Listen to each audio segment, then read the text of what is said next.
Hello, and welcome back to Doomed, solo playthroughs through Arkham Horror the card game with a focus on roleplay and storytelling. My name is Scott, as it always is, and it always was, and always will be.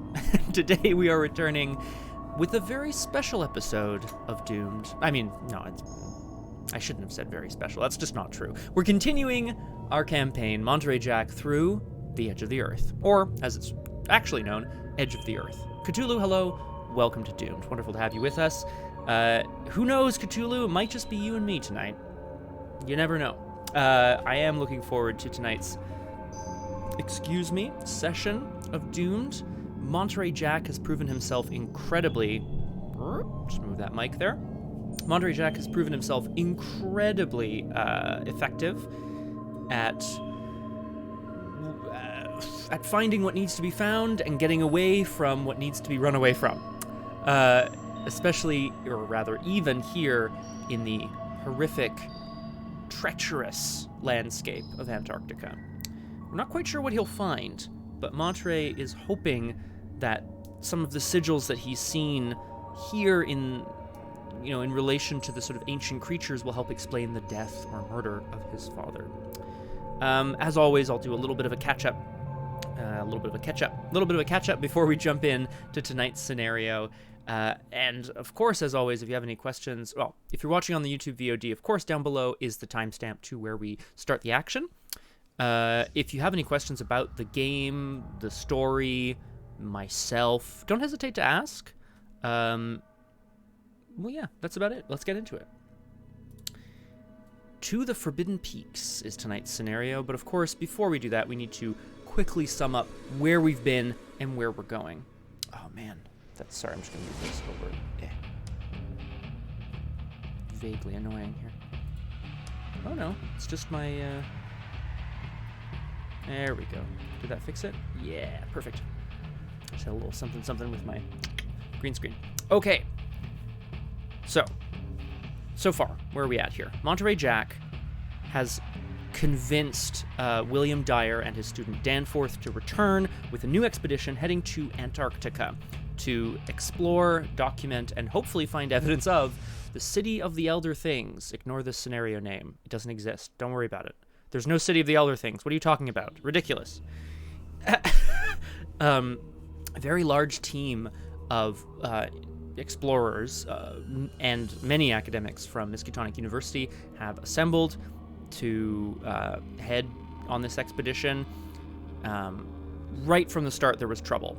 The airplane mechanic, the person who was in charge of assembling the airplanes once they arrived at the Antarctic shelf and took them up and over the mountain range, perished in a crash. And that is a pretty tragic way to start. Crosshair, hello, welcome to Doomed. Wonderful to have you with us. I was just catching us up on what happened last time, although I imagine you might remember, but just in case we don't, that's where we're at. So, not at all. We've got, no, it's fine, Crosshair. I have to say, actually, I think there's probably worse people to die in the plane crash. It did feel very thematic and, frankly, awful. So, we have, we'll just head over here to get a sense of it here. Takada Hiroko, the airplane mechanic, has unfortunately passed away. She died of her injuries in the plane crash. Monterey Jack set off with the explorer Roald Ellsworth to try to find somewhere for the rest of the team to take shelter. They recovered some supplies, both from the crash site and elsewhere. I'm actually just going to check what I got. Monterey found spare parts, some green soapstone, a small radio, and a miasmic crystal, which feels like it should be bad, but it was recovered from a really sweet cave, which was where they eventually took shelter as well. The cave was sheltered enough that none of the major players of the expedition left in the night and went missing, which is good. And then at the first sign of trouble, there were earthquakes. Monsters beneath the ice threatened to erupt out of it. Monterey persuaded the rest of the group to, run, basically. They raced up to the peaks. They're hoping to, essentially, today, climb over the Forbidden Peaks to find, on the other side, where Professor Dyer and his student Danforth say the city of the Elder Things is. But tonight, we will be venturing to the Forbidden Peaks. Reading here is threatening me with a good time, which is good as well. Non-sanctioned occult dabbling will be reported to the nearest reality regulation patrol. Give up now! Give up now! We have you and your dimension surrounded. This is This was one of those megaphones, by the way. Just to be clear, it's me holding the trigger on a megaphone. Quick tangent story, which has nothing to do with anything Arkham related, but, you know, it's my stream, I can do what I want. Way back in high school, I was, you know, I went to an arts high school, I did a lot of acting there. Shocking! And I was doing some scene with a good friend of mine was directing, and he was like, Scott, what are you doing? Like, what's this? And he showed me this, which is me, you know, with my finger crooked. And I was like, well, I'm holding a gun. He was like, that's not what do you mean you're holding a gun? And then he did this, and I was like, no, that's the gun. This is me holding a gun. See? My finger is crooked around the trigger, or the trigger guard, if I have good discipline. He was like, you're an idiot. So anyway, that's my story. I'm an idiot. And that's where we're at. Okay. So, Takada Hiroko unfortunately has perished, but we still have 8 companions. Relatively hardy in hail. Cthulhu, I hear you. I get it. And I have, if I'm not mistaken, the makeup of the Chaos Bag. Woo! Which is cool. Okay. Right, we have an interlude called Restful Night, and then we're going to proceed to Scenario 2, to the Forbidden Peaks, where we'll see what we have to do. I think we just jump in because there's going to be some reading for the interlude itself and the next scenario, and then as we get into the actual scenario itself. So I think we should just get to it, see what Monterey's going to get done here. Beware of Tentacles, for he shall arrive at an inopportune time. I mean, tell me something I don't know, Agnes. Restful Night 1. Safe at last, you and the remaining members of the expedition take stock of your situation. You have lost several members of your team, but the numbers remain strong.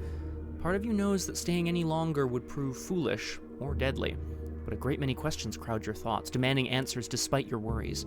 What were those uncanny phantasmal creatures? What happened here after Dyer's expedition left the icy wastes behind? You and the... Exactly, Cthulhu. You and the others discuss the situation at length and consider various plans. Some believe in the total abandonment of the expedition, naysayers, but to return empty-handed now would prove disastrous for the university, frustrate the scientific community, and possibly cost the remaining crew their careers. Quick sidebar here. One of the people whose career it would cost them is Monterey Jack. The guy's ambitious as hell. He's been all around the world. He's been an archaeologist since the time he could walk, toddling around the ruins of ancient temples with his father. If that sounds outlandish and cartoony, it is, but it's also his life, it's his reality. It's only now, with the murder of his father and the occult forces at work behind that he's started to become a bit more serious, but he's kept his swashbuckling nature. After all, very few believe Dyer's outlandish claims. Who would believe this? Yeah, all several one. Yeah, a lot of no-name people are dead too as well. All right. In the end, you decide to press onward. Another flight is out of the question, of course. That thing in the sky must still be out there. It was a miracle you survived one aeroplane crash, let alone 2. No, there's only one way to reach the site described in Dyer's report now. You must travel on foot. The decision made, you retire to get what meager rest you can before the grueling trek ahead. It might be a drooling trek as well, who knows. You only have enough time to check on a few members of the team, regardless of whether they are alive or crossed out. One at a time, choose and read 3 of the sections below, 4 instead if the team fled to the mountains. And I believe we did. Of course we fled to the mountains. So I get to check 4 things. If the game effect of the chosen section cannot be performed, it does not count towards this total, and you may choose a new section instead. Once you have... Oh, baby. That's a great idea, Cthulhu. Yeah, I'm going to throw up a poll here. Interestingly enough, though, Cthulhu, I will say, because we only get 1 vote each, it's It's going to be a bit hard, but let's try it anyway. Bear with me, folks. Who should we visit? So, the people we can visit are essentially the 9 companions, one of whom is deceased, but Takata Hiroko may have left something behind in her effects. We don't know. We get 4 options. And I reserve the right to make my own decisions if and when there's only a few votes on the table, right? So you'll be able to vote with exclamation marks 0 through 8. Dr. Mala Sinha? The doctor. This is gonna take some time here, so give me a second. Because there's a few people I want to visit as well. Amaya, dog handler. Oh, this is gonna take a while, isn't it? Cookie. The wild card with a gun. It is gonna take, just bear with me here. Dr. Amy Kensler, the expedition leader. Professor Dyer, Danforth, and the belongings of Takata Hiroko. Okay. Phew! I think I got everybody. Yes. Okay, so take your time. We're gonna poll here. You get 1 vote, of course. Oh, hang on. Stop. We're going to allow multi-voting. Aha! Here we go. And now I think you should be able to vote multiple times. We're gonna find out. Okay, we're back. Here we go. Okay. Oh, Aragwen, hello! Welcome to Doomed. Wonderful to have you with us. We're just starting off. We're having a restful night on our way to the Forbidden Peaks, and we get to talk to a few people. I know that's your favorite part of an RPG, Aragwen. It's mine too, where we get to talk with people before the horrible stuff happens. So, I think you get to vote exclamation... If I'm not mistaken, I believe you get to vote exclamation mark, vote, and then space, and however many you want. Yeah, I think you get to do that. Ooh, astrology dice. Hell yeah, reading. So I can see Crosshair that you've... Aragwen, you have also voted a couple times. I'm just going to see if this is actually updating. Oh, hell yeah, it is! Yes! Okay, everyone, you get up to 4 votes if you want. It's also ranked voting because that's the best... Well, it's not the best kind of voting, but, you know, it's more fair than... First past the post. What? This isn't a politics stream. You get to you get to choose. 3. Crosshair, you get 1 more if you want. If you want. We fled to the mountains, so we have some extra time to visit 1 more person. Okay. I'm seeing a lot of votes coming in, and I'm loving it. Let's contemplate as well here. I'm just going to talk out my thought process, just to guide everyone else who's already made their votes. Monterey Jack, the archaeologist, you know, I think he had a pretty good time. I think he had a pretty good time leading the team. He and Roald became quite close in their, you know, venturing around the wastes around the crash site until they found the crystalline cavern, the place where they eventually all took shelter. He would be close with Roald Ellsworth. I think he'd probably want to check in with the leader of the expedition, Dr. Amy Kensler, the guide, the dog handler. Cookie's always been a wild card. And then, of course, there's the airplane mechanics things, which might be of value. So, oh, there you go. Defile the grave. It's awful. Okay. I'm going to give everybody just another couple of minutes to get in on this if they want to, and then I will close the poll and we'll see what the winning options are, and if there is a tie beyond the 4th. I mean, I get to vote too, right? Yeah. I get to override a vote. I get to veto a vote if I don't like it, but what I'm seeing is good, so. All right. Hell yeah, everybody. Did everybody vote more than once? Good. Here we go. I'm going to stop the poll, and I'm going to notify the chat. The winner is the belongings of Takata Hiroko. So, I'm going to say this out loud so that if I somehow forget or can't figure it out, we're going to go check the airplane mechanics things. Then we're going to check in with Alaya the dog handler, Cookie the wild card. Cookie the wild card with a gun. And then, oh God. And then one of the people who got 1 vote, which will be my choice, probably rolled. That feels appropriate. Ah, that's true, Cthulhu. Grave dog Cookie. Hang on. Exactly. And then, exactly. Crosshair. And Cthulhu's correct. If one of them doesn't do anything, I will, again, go into the options that have 1 vote, and we'll go from there. We're not doing a runoff election here, okay? Let's find Takada Hiroko. Whoa, Flower of August, hello, and welcome to Doomed. Flower? I'm just realizing now, and this might be absolutely wild. You're not... Oh, no, never mind. You're not YouTube personality and Doomed content creator August, are you? Because I was just watching a YouTube video from you, and it was awesome. Huge fan. Anyway. All right. But I might be wrong. Anyway, Tekalili to you as well. Takada Hiroko. Let's go. If Takada Hiroko is crossed out, for somebody who supposedly took pride in her organizational skills, Takada's mechanical supplies are an absolute mess. If you didn't know any better, you would think there was no rhyme or reason whatsoever to how she stored her things. But with Takada, you suspect that she had a system of some kind. You spend several minutes poring through her belongings in search of anything that might be of value to the remaining members of the expedition.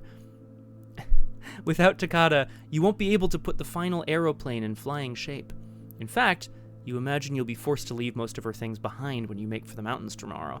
Still, you think you can make use of some of the supplies that she had tucked away. Any one investigator may add the Takada's Cache story event to their deck, so I will go and find that. We'll see what that is. You're welcome, Flower. It's wonderful to have you with us on Doomed. I made a connection between someone I was watching on YouTube and your name, so my mistake. Yeah, it's a good question, Crosshair. I think it's we'll call it Takada's Cache as we go and hunt for it here. Memorials of the Lost. I'm gonna try not to look at these. Takada's Cache. Takada's Cache looks an awful lot like Emergency Cache. It has a wild icon. It's a 0-cost event, and it says fast. Play during any free trigger window. Gain 3 resources and draw a card. Remove Takada's Cache from the game. A little 3-resource cantrip for us. Takada left these spare supplies behind. Maybe you can make use of them. It's a hyper cache. Woo! So I'll take it. I think it is actually Crosshair. Hang on. No, the level 3 emergency cache still costs an action. Level 4, yes, level 4, I think you get 4 resources or supplies. Where am I here? There we go. And it still costs an action. Like, this is fast. That's wild. It is removed from game. Anyway, okay, cool. Done. Thanks, Takada. We hardly knew ye. Dogs. If Alaya Eshevak is alive, you find Alaya. Oh God, no! You find Alaya on the outskirts of the camp, tending to the dogs and making sure they're ready for tomorrow's journey. His trusty companion Anyu is by his side as always. The dog's tail slaps back and forth rapidly as you approach. Oh, hey there, Alaya says over his shoulder when he realizes Anyu spotted you. Calm down, will you, Anyu? He scolds playfully, reaching down to ruffle her ears. You ponder aloud if she realizes the danger you're all in. Well, she knows. She is rather good at making all the troubles of the world fade away. It wouldn't be the first time. You wonder with a bit of curiosity what other adventures Alaya and Anyu might have been on in the past, but before you can ask, a cold flask hits you square in the chest and tumbles into your hands. Drink, Alaya offers. It'll warm you up. He sits down and drinks from a flask of his own, motioning for you to join him. You do, gulping down a large swallow. It burns on its way down. Anyu lies between the two of you, nudging your hand pleadingly. No more words are spoken. But Elia is right. For just a moment, everything is okay. Reading I See It, and I'm going to read it in a second, just to let you know. Bonding with Elia and Anu make things just a little better. Any one investigator may either heal one mental trauma or erase a horror from a partner asset recorded in the campaign log. I don't think there's horror on any of the partner assets, no. So, I am going to heal a mental trauma, which feels pretty good. It saved me like an XP and a half. Reading aloud says, the astrology roll was Pluto, Leo, house number 9. Pluto is a god of the dead and of lost truths, secrets, subconscious. Leo is the sign that relates to strong expression, ruling from the heart. House 9 is further educational, fraternal accolades, and wisdom. So, reading's interpretation. You will deepen your understanding of your secret perceptions as events bring new challenges and perspectives. Yep. This is both me and Monterey Jack. Ah, yes, thank you. Great question, Crosshair. Well, technically, Crosshair, we have not started the next scenario yet, because this is an interlude. So, sorry, that was very like, actually, and I didn't mean it that way. It is removed now, because the trauma is erased before I set up for scenario 2. Okay, thanks, Elia. Over to Cookie. Cookie stares into the campfire as you approach, clearly in a world of his own. His distant eyes reflect the dim, flickering firelight. Who knows what he really sees within? The moment you begin to speak, he startles out of his reverie.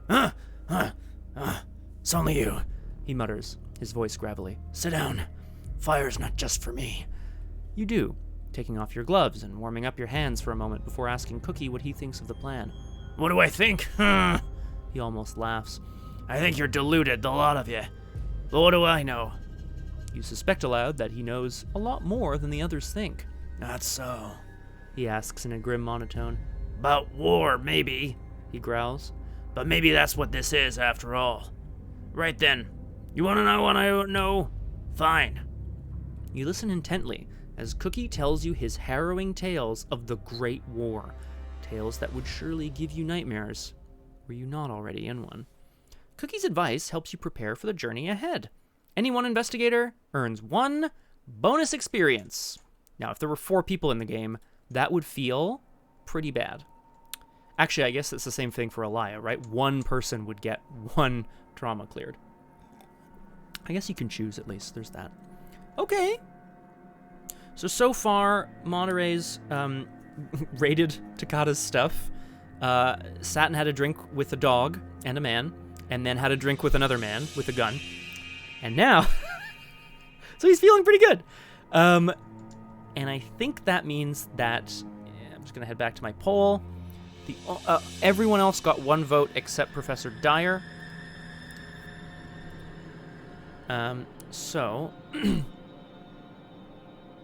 Yeah, like each one, Crosshair? That would make sense. That's how I would do it anyway. This is a good question. Would Monterey check in on the head of the expedition? Yeah, I tend to agree, Flower. Hey, look, there might be more alcohol later. Who knows? I know I would be lugging a whole thing around. No, I think he would go and see... would he see Rolled? Yeah, he would go see Rolled. What am I saying? Where are you? Rolled! If Rolled Ellsworth is alive. Ellsworth... I agree, Cthulhu, yeah. Aragwen, you're absolutely correct. And guess who has all the books? Well, sorry, this guy clearly has all the books. It says brilliant student, but it should say brilliant but horrified student. Also, Dr. Amy Kensler. Awesome, look at that jacket, but she definitely has all the books, so we're not voting. We're not talking to them. Ellsworth throws you a pocket telescope as you meander through the camp, searching for a task. You look free. Follow me. Oh, it was this guy. It was Rolled Ellsworth, Flower. Hooray. You roll your eyes and follow begrudgingly as he leads you out into the snowy wilds. Well. If it isn't Elizabeth A. Neal. Markedly absent from Punchy last night, dare I say. How dare you, sir? Hi, welcome to Doomed. Wonderful to have you with us. Very quick catch-up.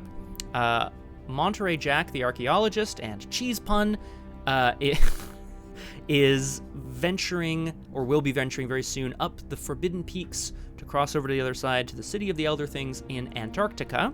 I sure did, Cthulhu. He's currently talking to some of the expedition team members. He petted a dog, raided a dead woman's supplies, had a drink with a crazed old man, and now he's doing something with a guide. Cheese pun! Well, I mean, his name is Monterey Jack. I don't know what to tell you. Over the howling winds, you ask loudly where he's taking you. Higher! Ellsworth responds simply. Reading. Got her! For nearly an hour, you follow Ellsworth up a treacherous trail through rocky crags to an icy precipice overlooking the ice shelf. Black, jagged mountains loom in the distance, barely visible through the harsh snowfall.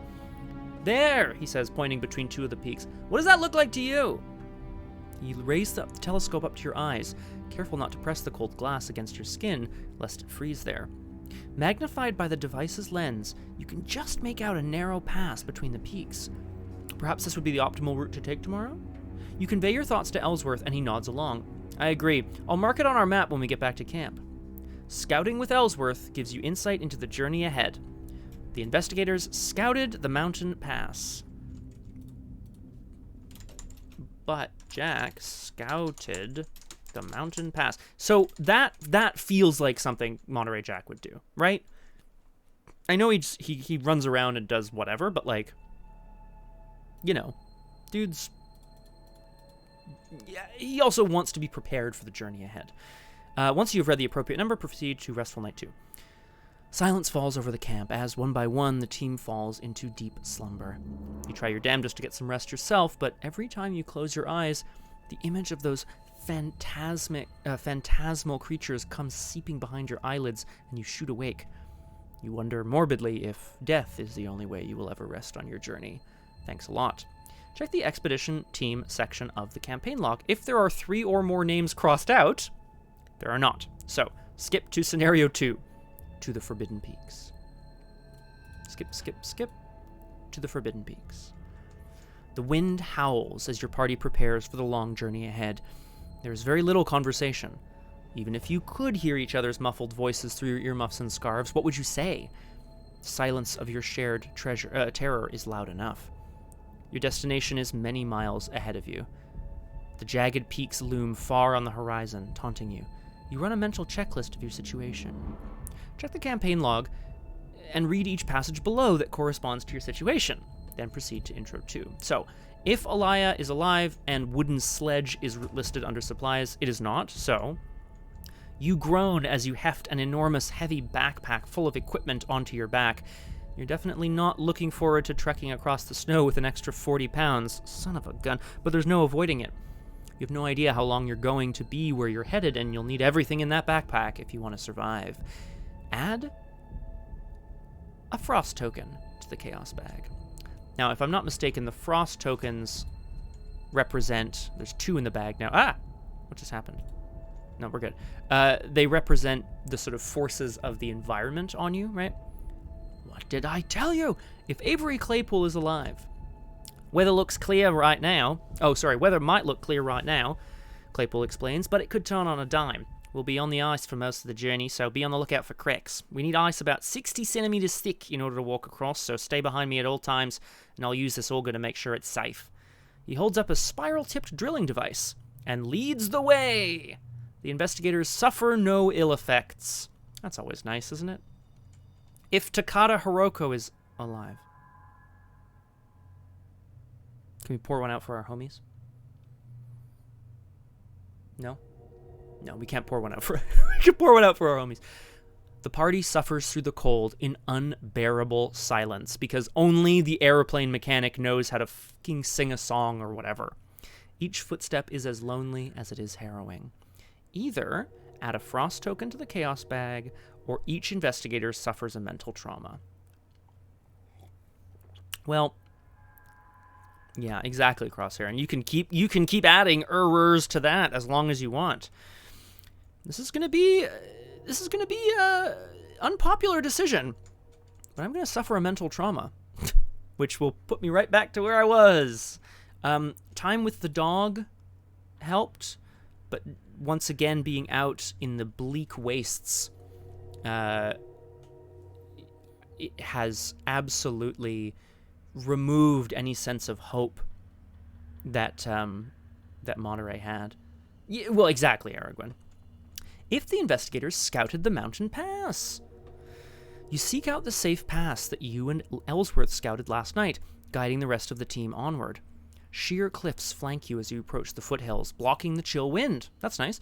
The shortcut gives you swift passage as you begin your trek up the peaks. During setup, when you reveal the starting location, reduce its clue value by half, rounded up, so I will remember that. You hike through the ice and snow for many grueling hours. Luckily, you encounter no more of the creatures from the previous 2 days, leaving you to ponder if it was all some cruel mirage. But as you draw closer to the base of the jagged snow-tipped mountains, you find another manner of creature altogether. It lies frozen and half buried in the snow, like a macabre waymarker guiding you onward. Its body is shaped like a drum, with thick hide and a pair of torn, leathery wings. A starfish-shaped appendage sticks out of the snow from its top half, adorned with 5 dead eyes and a set of prismatic cilia. 5 sets of tentacles lie frozen in the ice. The sight of the thing chills you more than the Antarctic weather possibly could. There can be no doubt this is one of the elder things that Professor Dyer and Danforth encountered the last time they ventured into the heart of Antarctica. But what killed it? Surely it was not just the cold. Crosshair will, of course, remember Jenny and Dexter's trip in about 10 years' time to the same Mountains of Madness and encountering the various elder things there as well. But for now, there is one that is frozen. Investigator setup. Each investigator may choose an available member of the team who is not crossed off to join them. I am going to choose... I'm going to choose the Antarctic Guide. Because what the hell? Why would I copy that card? Why would I do that? I'm just going to take him. Avery... Oh my god, why? I should have zoomed out. Sorry. I should have... This is distressing. Avery Claypool, the Antarctic Guide. Weather's turning fail again. I would tell you to turn back, but I gather you'd refuse. Right? He's a partner with 5 supplies, and a bitch and accent. Pardon my French. It's a really rude term. He has a reaction when an investigator at your location reveals a frost token during a skill test. Exhaust him, spend a supply, cancel that token, and reveal a new one. So if I reveal one, and then I can cancel the second, basically, if there's another one revealed. Huzzah! So I thought that would be nice. It feels like, nothing against Rolled, obviously. Monterey's...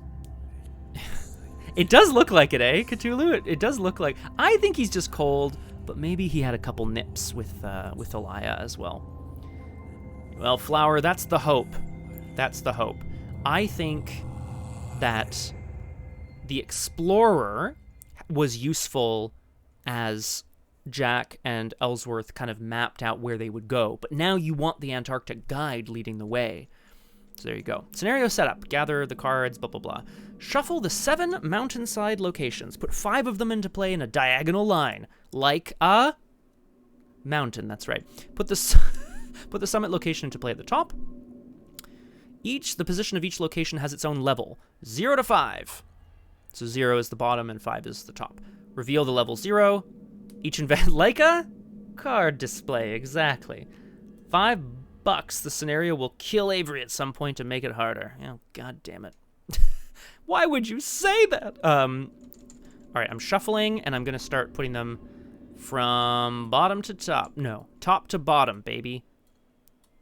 4, 3, 2, 1. Shit, I need one more. Let's do this. It's going to get really annoying. There we go. 5, 4, 3, 2, 1, and we start at 0. Whoop. And they're all kind of spaced a little further apart as you go up, which feels nice. And it says reveal, right? Reveal the level 0 location. 1 clue. Fuck's sake. Remove half of the clues. Round it up. Ellsworth, you bastard! It did nothing! Ellsworth! Yes, the goggles, they do nothing! It has victory 1. Son of a... Yeah. White Bluff. This is a mountain location with 3 shroud and 1 clue. It says forced after you move to White Bluff from a location below it, which you don't. Why do we start on a bluff? Isn't a bluff like a lookout of kinds? I'm looking it up. No one can stop me. Now, obviously, I don't mean bluff the verb. I also don't mean that bluff the noun. I mean the geographical one. A steep cliff. Bank. Or promontory. A steep cliff. Why would we start on a... Oh, now Aragorn. Yeah, Oh, sorry, Aragorn. Oh, well, now I don't have internet, Aragorn. How am I gonna stream? So as you move from the location below it, test agility X. It doesn't matter, actually, though, because we're not gonna move to it from a place below because there's nothing below! 3 shroud, 1 clue, victory 1. The next location up says mountainside. The touch of evil mystery in these barrier mountains, and in the beckoning sea of opalescent sky glimpsed betwixt their summits, was a highly subtle and attenuated matter. And it says, you cannot enter this location unless all of the clues on the location directly below it have been discovered. Yeah. You know what, Crosshair, that makes sense to me. As you come out, it's on this beautiful vista. Great question, Cthulhu. Oh my god, actually, Cthulhu, you're right. Go back. Go back! Back! I tell you. Oh, it says you scouted the mountain pass. Wait, oh god. Scout the mountain pass. Reduce its clue value by half, rounded up. Reduce it by half, rounded up. So reduce it by 1. So you're correct. We actually, whoop! Get out of here, you. Reduce it by half, rounded up. That's my math brain at work. So you... Okay, good. Hey, Rolled. Oh, sorry, hang on. I need to make a quick call. Oh, I must have... sorry, I caught that, Flower, but I misunderstood what was going on with the... Sorry, I'm just on the phone with Rolled real quick. Yeah, sorry, Rolled. No, I know. I'll come up the cliff in just a couple minutes. I just had to call you right away to tell you how sorry I am for cursing your name. Oh, you didn't hear me curse your name? Oh, okay. Well, I wouldn't worry too much about it, Rolled. Hello? Hello? That's weird, he hung up. Okay. Going back to what I said at the beginning of the stream, this is also not how I would have done a phone in high school. This is how I would have done a phone in high school. Because this is how you hold a phone. I'm not miming the phone, I'm miming holding a phone. Okay, anyway. Alright. Scott, shut up! So I can just move straight away. Yeah, I agree, Flower. But at least I can just move on now, right? Add, oh god, okay. Add a Elder Thing token to the Chaos Bag. Feels bad, man. There it is. It was ready to go. Check the supplies recovered section of the campaign log. Put each expedition story asset listed there into play at the level 0 location. Remove each other expedition story asset from the game. That's interesting. So, there was green soapstone, there was the miasmic crystal, there was the radio, and the spare parts. And it says put them into play at the level 0 location, but not on my, not on my character or whatever. So I'm gonna have to read these, because I don't know what they do. How would you mime a mustache? Exactly, you wouldn't be like, oh, hello. Actually, I would totally do this. Damn it, Scott, get it together. Okay, so I'll look at those momentarily. I'll just see about setup. Shuffle things together, and you're ready to begin. Locations are connected to the location below it and above it. Yeah, okay, that's fine. Great. Good enough. Now, let's have a little look here.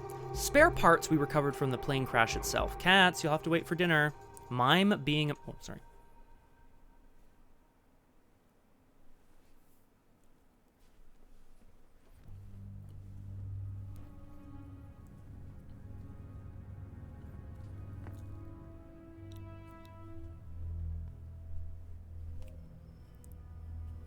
It says mime.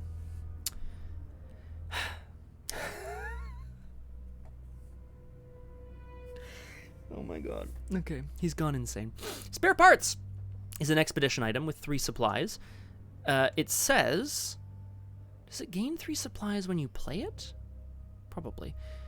Free trigger, spend a supply, exhaust spare parts, add a supply to another asset at your location, or choose an investigator at your location to gain a resource. So it's just a pile of stuff that you salvage from the plane. Cool. We also found green soapstone, which is a jinxed idol. It has 4 charges, and it says when you perform a successful attack, spend a charge, exhaust the soapstone to deal +1 damage. Oh, thank you, Flower. Thank you. I appreciate that. The radio we recovered from the frozen icebreaker. It says uses 3 supplies. You may trigger ability on assets from the expedition team encounter set that are not in play, but whose names are not crossed off in the campaign log. You may trigger abilities on assets from the expedition team encounter set that are not in play, instead of paying their non-action costs, exhaust radio and spend a supply. Okay. So I could... Small radio allows me to call... Yeah. Oh, good point, Cthulhu. So using the radio would allow me to call Cookie and be like, Cookie, shoot! Or be like, Dyer, help, I'm feeling crazy. Yeah, there you go. And the miasmic crystal, strange evidence. It has 3 charges, and it says, when an investigator at your location draws a Tekalili weakness, spend a charge, cancel the effect of the weakness, put it on the bottom of the Tekalili deck, and draw a card. Pretty nice. I have 1 in my deck at the moment. Cookie, shoot Dyer! Wait. No, wait. Okay, so they're on the location. I'm not quite sure how I get them yet, but I'm sure that'll be explained on the agenda or the act. Speaking of, holy crap, this is taking a long time. Let's read the agenda and the act. Agenda 1A, Forbidden Peaks. Oh, there's the elder things, frozen in the snow. You arrive at the foothills of the menacing mountain. Strange caves and odd formations at the mountain's summit beg to be explored. Forced, after you move to a location, return all of your clues to the token pool. No keeping clues around for me. 6, Doom. That's right, Crosshair. Act 1A, Ascend the Mountain. Carrying as much expedition gear as you can, you must climb the imposing mountainside to unlock the secrets that lie on the other side. Yeah, terrible for Forewarned Cthulhu. God damn it. Well, that's committed for icons, isn't it? Action, take control of an expedition asset at your location. So I might just grab a bunch of them before I go. Objective, get to the top of the mountain. If each undefeated investigator has resigned, advance. Yeah, I think that might be mine too, Crosshair. I'm going to play some cards, take some cards, and then maybe leave some cards behind. I might just take 2 whole turns of, like, picking shit up and playing things. Now, what do I really want? I don't really care about the Jinxed Idol. The Miasmic Crystal feels important. The radio also feels useful, and spare parts is okay, but I feel like these things are kind of the keys. Okay. Finally, we're here, we're ready. Oh boy, that was a long ride. Let's get ready to draw our opening hand. Let's get doomed. And draw an opening hand. Well, that's a weakness to start. What would Jack take? Ooh, good point. I start with 8 resources because of my embezzled treasure from last game, which is cool. I don't think I'm going to need backstab right away. I definitely don't need the money right away. I could start with the treasure and start embezzling things from it. I could start embezzling things from the expedition as we climb the mountain. Literally, he's dragging a sledge of, like, spare parts, and he's also picking people's pockets on the way. Unbelievable. The Archive of Conduits feels particularly nice. Which we will hold on to. I might play it out, we'll see. So yeah, I'll take 3. There we go. Whatever. Well, at least I don't have much to play. Because I don't really want to play this yet. Sorry, so I should mention, Monterey had 10 XP. Picking pockets and cooking the books in the middle of a blizzard like a boss. And yeah, Cthulhu, you're not wrong. Yeah, I mean, resources here isn't just, money, right? It's stuff. It's things that he's picked up, ideas, etc. 10 XP was spent. I hope we'll see some of that XP on this playthrough. 4 of it went into upgrading the, or translating? Researching? Translating, hang on, I'm gonna see what did I write down? I identified the gateway. So I now know what the gateway to Acheron is. We'll see what that means. Okay, here we go. Jack, Monterey Jack, baby. Now, ideally, I would move this turn, because then I would gain a resource or draw a card, as per my ability. So yeah, why don't I just take 2 things and move? I don't need a full setup turn. Why would I want this green soap? Why would I want this jinxed idol? Why would I want these spare parts? I don't care. He said petulantly. Look, I think, what would Jack want? Would Jack want just a bunch of shit? Probably not. The jinxed idol does feel like something Jack would want, though. This crystal is definitely research worthy and probably worth money. So is the idol. The radio feels like he could call for backup. So you know what? I'm going to let fate decide, and I'm going to take 2 things, the miasmic crystal and the small radio, and I will get some charges on them, and then I will play a card and I won't move round 1, which is maybe a bit silly, but we'll see. Thanks to our late plane mechanic, we have all these spare parts and things that could help us. Leave them behind. Rolled, I thought I told you to carry the spare parts. I thought I told Avery to carry the spare parts. I thought I told Hiroko to carry the spare part. Hiroko's dead, Avery. Avery. It's just a total joke over here. So, take, and last action, we're going to... Oh, and I forgot, of course, my weakness, I need at least 5 resources at all times. Because I have an offer that I can't refuse. That's our Avery. Thank you, Flower, for picking up what I put down. I don't really need the archive yet. I'm going to put down the embezzled treasure, and I'm going to exhaust it, and I'm going to move 2 resources onto it right away, so that at the very least, next scenario, I'll have a bit more money. This is... So, okay. Jack is preparing to climb the mountain. He looks up and up and up and up towards the jagged peaks and steels himself for a journey ahead. This is going to be difficult, to be sure. But he checks his rucksack. In amongst the various things he's packed, small carvings, little bits of the gravestones he found near the crash site. This is the treasure that he's been embezzling. No enemies. We go to upkeep, where we draw a card and gain a resource. Mythos. 1 doom out of 6 right away, and we draw our first encounter card. Now I want to point out this encounter set's quite large, which is interesting because that means because I'm only drawing 1 card a round, theoretically, in theory the variance is quite high, right? I'm gonna either draw the worst thing or the best thing, and there's like yeah, you understand. The variance is quite high. Okay. As Jack prepares to climb the mountain, he glances back towards the various spare parts and other idols lying around, and he contemplates, do I want to bring those along with them? Blasphemous visions. As he looks towards the spare parts, he sees a figure crouched over them, and he assumes that it's one of the guides preparing to carry them. But as the crouched figure turns around, it is the ghostly face of Takada Hiroko, mocking him from beyond the grave. Exactly, Flower. Something that is... Ooh, yeah. Oh, sorry, Aragwen. It is a little nasty, isn't it? The skeletal face of Takada mocks him with laughter.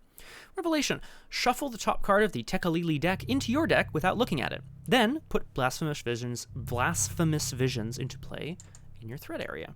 Okay. Resolve the effects of each of the Tekalili weakness you draw an additional time. Action test Will 3. If you succeed, discard it. Now, Monterey Jack's willpower is a heady 1, which means this is not going to happen. Because, you know, look, you can't stop Monterey from wanting to collect a few more things for his collection at home. It belongs in a museum. It is a terror card. Cthulhu is correct, which means some logical reasoning might help him out of this. I also have the ability to use this miasmic crystal to cancel the weakness of the Tekelili weakness and then draw a card instead. So I could do both. I could just, I could pay to get rid of it or not. Let's spock this thing. Ooh, and Crosshair is also correct. Oh, yeah. Good idea. Oh, God. All right. Come on, everyone. Whoa, everyone's flying around. Okay, there we go.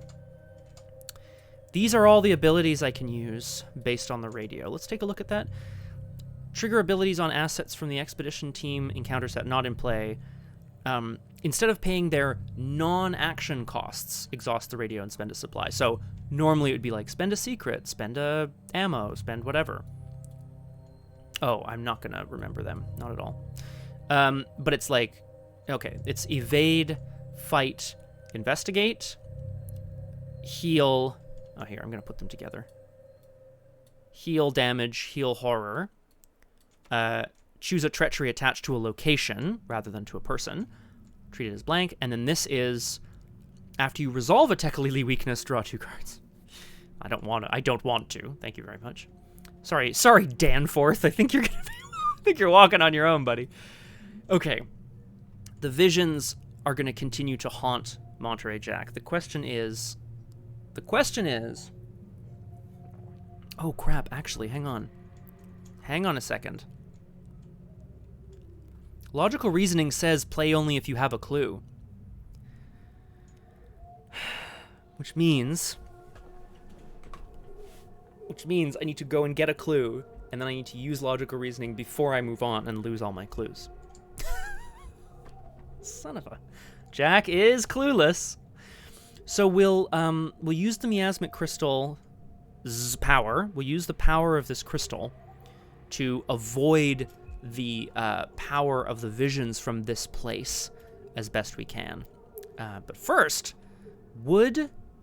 Monterey would take the soapstone. A jinxed idol? I mean, look at this. I don't know even what this thing is, but he's going to try to sell it for money on the black market. So I'm going to take the soapstone, and I'm going to put 4 charges on it. Thank you very much. I mean, yeah, I don't feel great about it, but that's what's going to happen. Do I want to put down the Archive of Conduits now? I think I do. Yeah, I think I do. Just in case. It takes up an arcane slot. Ooh, this means this... Hang on, that puts me below my 5 resources. So actually, I don't want to do that. I'm going to bring that back to hand. I'll wait until I have a bit more money. You won't be backtracking. Flower does make a good point. But the spare parts... Sorry, Takata. I think Monterey is going to make it someone else's problem. Seriously, Aragwen.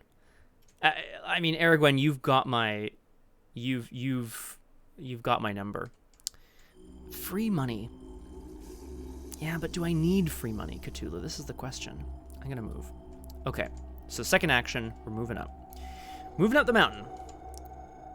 Narrow ridge. Before noon, we all felt a thrill of excitement at beholding a vast, lofty, and snow-clad mountain chain, which opened out and covered the whole vista ahead. 2 shroud, 2 clues. After you move to Narrow Ridge from a location below it, take a horror. I thought you said you felt a thrill of excitement. What the hell?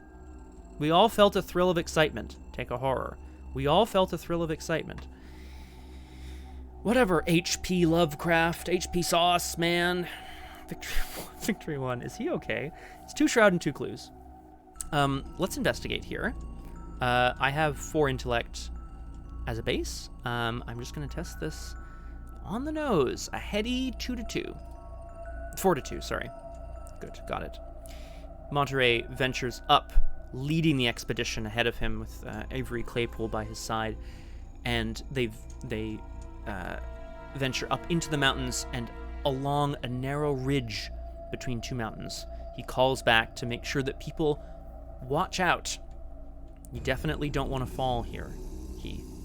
calls, you know, hoping to sound happy. Now that's a quality joke reading. H.P. Lovecraft stands for Hewlett-Packard Lovecraft. He printed his own stories. He couldn't get publishing rights because of the, you know, how odd his stories were, the weirdness of his stories, high weirdness, you know, that's where we're at. Okay, upkeep draws us Takata's Cash. Play during any free trigger window. When are my free trigger windows? I always forget. There are none here. There's one after the encounter card, and there's one during the investigation phase. I mean, I'm gonna just play it as soon as I can, get my resources up, and then that way I'll be able to put down more stuff as we go. Yes, well, yeah, there's a lot of folks, Crosshair. Imagine it's that helicopter shot from Lord of the Rings, but instead of the however many there were on that, however many there were in the Fellowship, Scott, get it together, you should know that. So I'm thinking 9, but that's because there were however many rings. Doesn't matter. Instead of that many... Oh, okay! Nailed it! Yay! Anyway, instead of however many there were in the Fellowship, there's like, you know, 40. It's a lot of people. Okay, upkeep draws us Takata's Cash. Not to be confused with the spare parts that we scavenged and left behind. Ah, one per Nazgul. Classic. We go to 2 out of 6 Doom. The blasphemous visions have quieted for now, but Monterey is expecting to see them on every cliff face, around every corner, as we draw an encounter card. Snowfall! Place 2 clues on your location from the token pool. The still lower, horizon-grazing southern sun of midnight poured its hazy reddish rays over the white snow, bluish ice, and water lanes, and black bits of exposed granite slope. Pretty exciting. As they continue to cross the ridge, they're forced to a crawl as the snow falls heavier and heavier.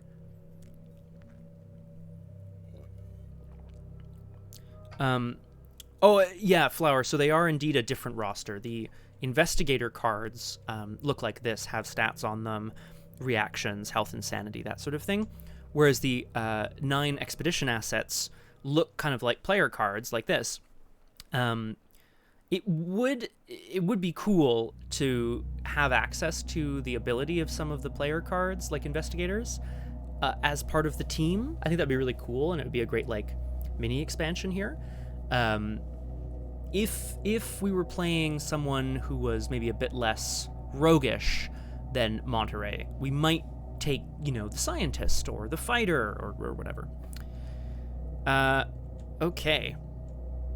So the snowfall begins to fall heavily in the ridge, slowing their progress to a crawl, which is unfortunate because I definitely wanted to move on from here, but I can't. I have to just keep getting clues. Free trigger. I will remove Takata's Cash from the game to gain 3 resources. Whoa, and draw a card. Okay. All of these events are very useful. We have the power. Do I want to get rid of this blasphemous visions right away? I don't actually think I do. I want to use the miasmic crystal if I can. So maybe I'll play... I'm going to keep getting clues here as we kind of make slow progress along the narrow ridge, hoping against hope that the snow lets up here. I'm going to put out this archive of conduits, finally, and I'll explain what the heck that does momentarily. Correct, Crosshair, yes. When an investigator at your location draws a Tekalili weakness, spend a charge. The investigator cancels the effects of the weakness, places it on the bottom of the Tekalili deck, and draws a card. So the power of the crystal cancels out these visions that seem to be in the very air. The fog surrounding these mountains, which is pretty wild. As they make very... Yeah, hell yeah it does, August. Right? Seems powerful. The thing about this campaign, and, you know, I've played a little bit of it here and there. Not like a ton and not a bunch of times. But the thing about it is that how many kind of Tekalili weaknesses you have at any one time can depend, right? For me, thematically, it has to do with... for me, it has to do with, like, how much does the visions of this landscape impose themselves upon your character. Some people are just more predisposed to the madness of these mountains, and some are not. So far, Jack has been able to mostly resist the call. Oh, sounds good, reading. I don't actually have a command for that. I'm going to add it to my list of commands that I need to create. And at some point, I'm actually going to also feed my cats. But we'll take a little break shortly.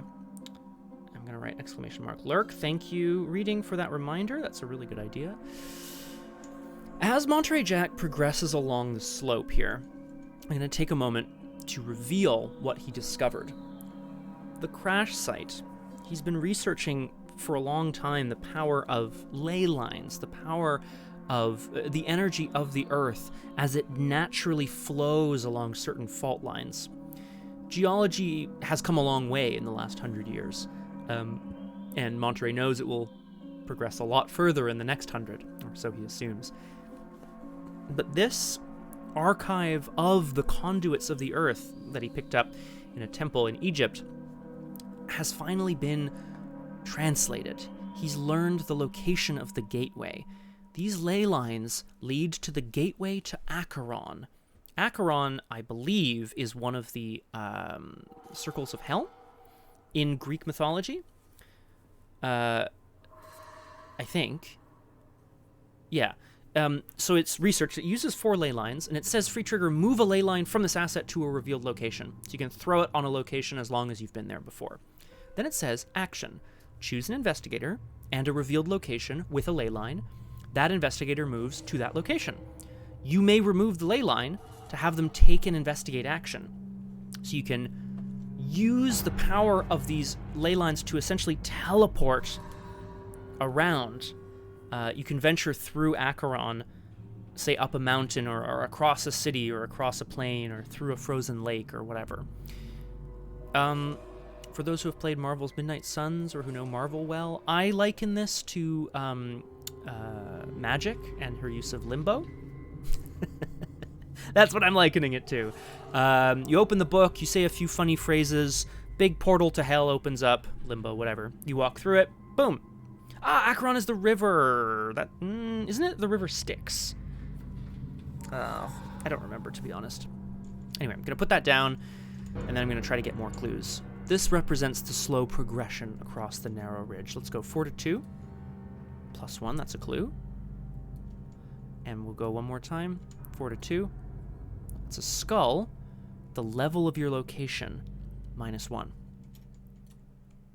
Because I'm at level 1. Okay. I still can't progress out of the ridge, but we can see the end now, finally. Acheron was the god of the underworld river and lake of pain. The daemon Charon ferried the souls across its dark waters in his skiff. The god of the underworld river and lake of pain. Oh my god. So this is the gateway to the god of the underworld river? I'm imagining it like a teleportation through hell, where you also gain some like esoteric knowledge along the way. That's what I'm going to do here. I'm also going to exhaust embezzled treasure and put 2 more resources on it. Never a bad thing to embezzle some treasure when nobody's looking. No enemies, so we move straight to upkeep, where we draw a card and gain a resource. Just in time. It's an offer you can't refuse. Lose 5 resources.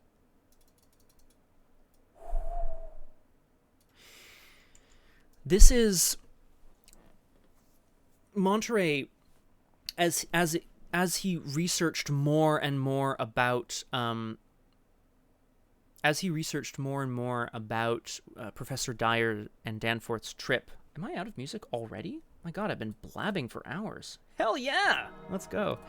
As he found out more and more about Professor Dyer's trip and realized that he would have to convince them to return so that he couldn't find out what happened to his father, satisfy his curiosity, he took on more and more wild loans from the underworld in Arkham and Massachusetts and America more generally, including a certain offer that he had to sign with a strange pencil that seemed to have a dark red ink on an old scroll, something that they chalked up to, just the eccentricities of the boss, but he's starting to realize now perhaps that's not quite right.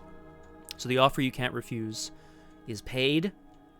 Monterey Jack can feel his energy being sapped, but he is still alive as we move to Mythos. We go to 3 out of... Did I say chalked up? Is that what I said? Huh.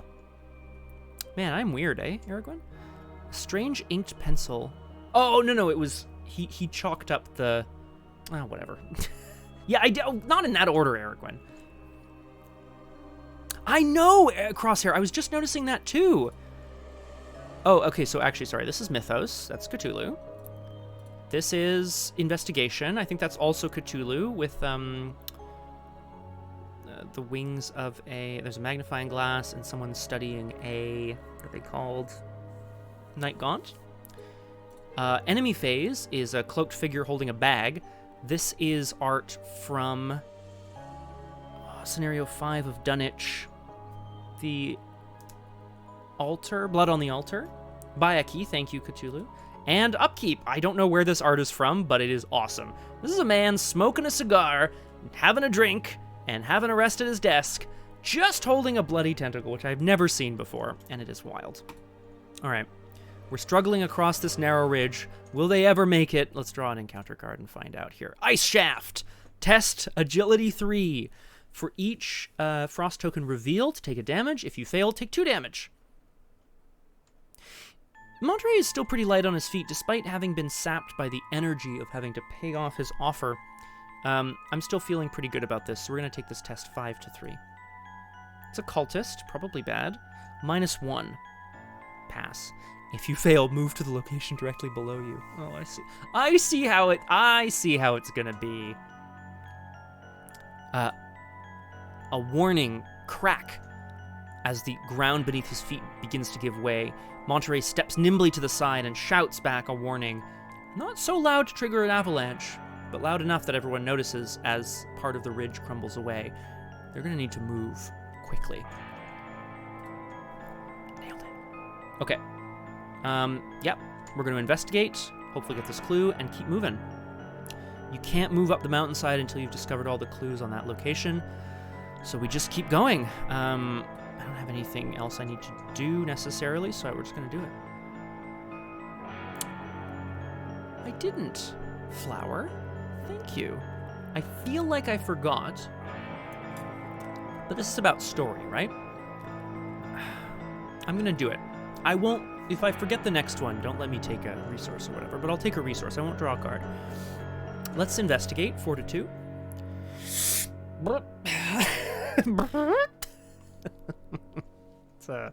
an automatic fail, is what that is.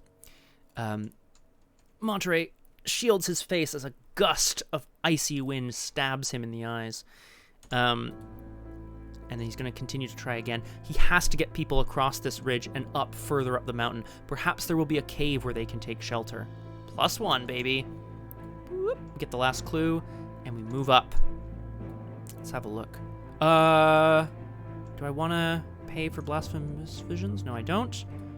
So, as we move up, if I remember correctly, it says, after you move to a location. Yeah, careful, Crosshair. She's got a lot of powers. Windswept Path. After Windswept Path is revealed, if it is at level 0, place 1 per investigator clues on it. It is not. After you move to Windswept Path from the location below it, place a clue on it from the token pool. I see how it is. So every time you come through here, you put a new clue on it. But I moved, so I will take a resource from Monterey's ability. I started one location away from where I ended one location away from where I started. We go to Upkeep, draw a card, and we gain a resource. Delicious. Eon Chart, level 4. Much less useful in this scenario, to be honest, but that's okay. We go to 4 out of 6 Doom. Monterey breathes a sigh of relief as they finally get the hell out of that horrible ridge. Takes a deep breath as he looks at the path ahead. Swept by the wind, perhaps, but it would appear to be a relatively straightforward journey up. You draw an encounter card. Whiteout. Classic. Each investigator at your location gets -1 to all of their stats. At the end of the round, discard whiteout. Not too worried about this, to be honest. I could use the radio to call rolled and cancel this whiteout, but that only gives me some of my stats back. I think we just try to, as the wind starts to howl, Jack realizes a bit too late his mistake. The path is open ground. There is no shelter here. And as the snow picks up all at once, it is impossible to see more than a few feet in front of them. A whiteout, as they call it, in all parts of the world where there is snow. That also speak English, I should say. There's other parts of the world that don't speak English, and therefore would call it something else. It's a 3-shroud location. I have 3 intellect. I think I'm just going to try this test, even with the... I think, Jack would try to get through here. I will commit this perception, which means I am 5-3 on this test. Jack kind of hunkers down and tries to spot the telltale thank you. Thank you. Boop. They're all gone, Flower. They're all gone. He tries to spot the telltale curve of the path so that he can make a good guess at which way it's going in front of him. Let's go 5-3. Ooh, Elder Sign. +1 if you started this location 1 or more locations away. Clueless once again. Flower. So Jack's Elder Sign kind of reveals what you want to be doing with him mechanically and how he plays, as an investigator. His Elder Sign says, if you started this round 1 or more locations away from your current location, gain a resource and draw a card. So when it's his turn, he wants to be off exploring things. Much like Ursula Downs the Explorer, the archaeologist wants to be uncovering new ground at all times. Anyway, I passed, so I get the clue. I draw a card from Perception. Dr. Milan Christopher. Feels good, but we will move up the mountain to start. Get me out of this whiteout. Jack, thinking quickly, Jack takes one of their flares out of his backpack, lights it, and uses it to guide the rest of the team along the path at various safe intervals until they are out of the whiteout and on to the deep drifts. Well, that doesn't sound good. That doesn't sound good at all. This is a 1-shroud 3-clue location. So they managed to clear out of the whiteout, but of course they find where a lot of the snow has been blown to. Deep snow drifts.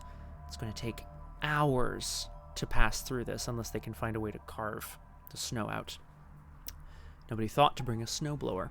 1 shroud, 3 clues. Forced, after you move to deep drifts from a location below it, discard the top 3 cards of your deck. Sure, draw each weakness discarded this way. Well, here we go. What am I losing? Backstab, Faustian Bargain, and watch this. Jack, despite the kind of... I didn't even see the follow. Andrews Balboa, thank you for the follow. Oh, God, it was like an hour ago. Audio Gunner, hello! Welcome to Doomed. Wonderful to have you with us. I'll catch you up real quick, because I think it's important to know where we're at story-wise. Monterey Jack, the archaeologist, is leading the expedition up and out across the jagged peaks of the Forbidden Peaks, I should say. Hopefully the city of the Elder Things is on the other side in the Antarctic. He's made it about halfway up the mountain already, which is pretty good. He picked up a few of the supplies, left some behind. He's got some visions that are haunting him, but so far things have been okay. There you go.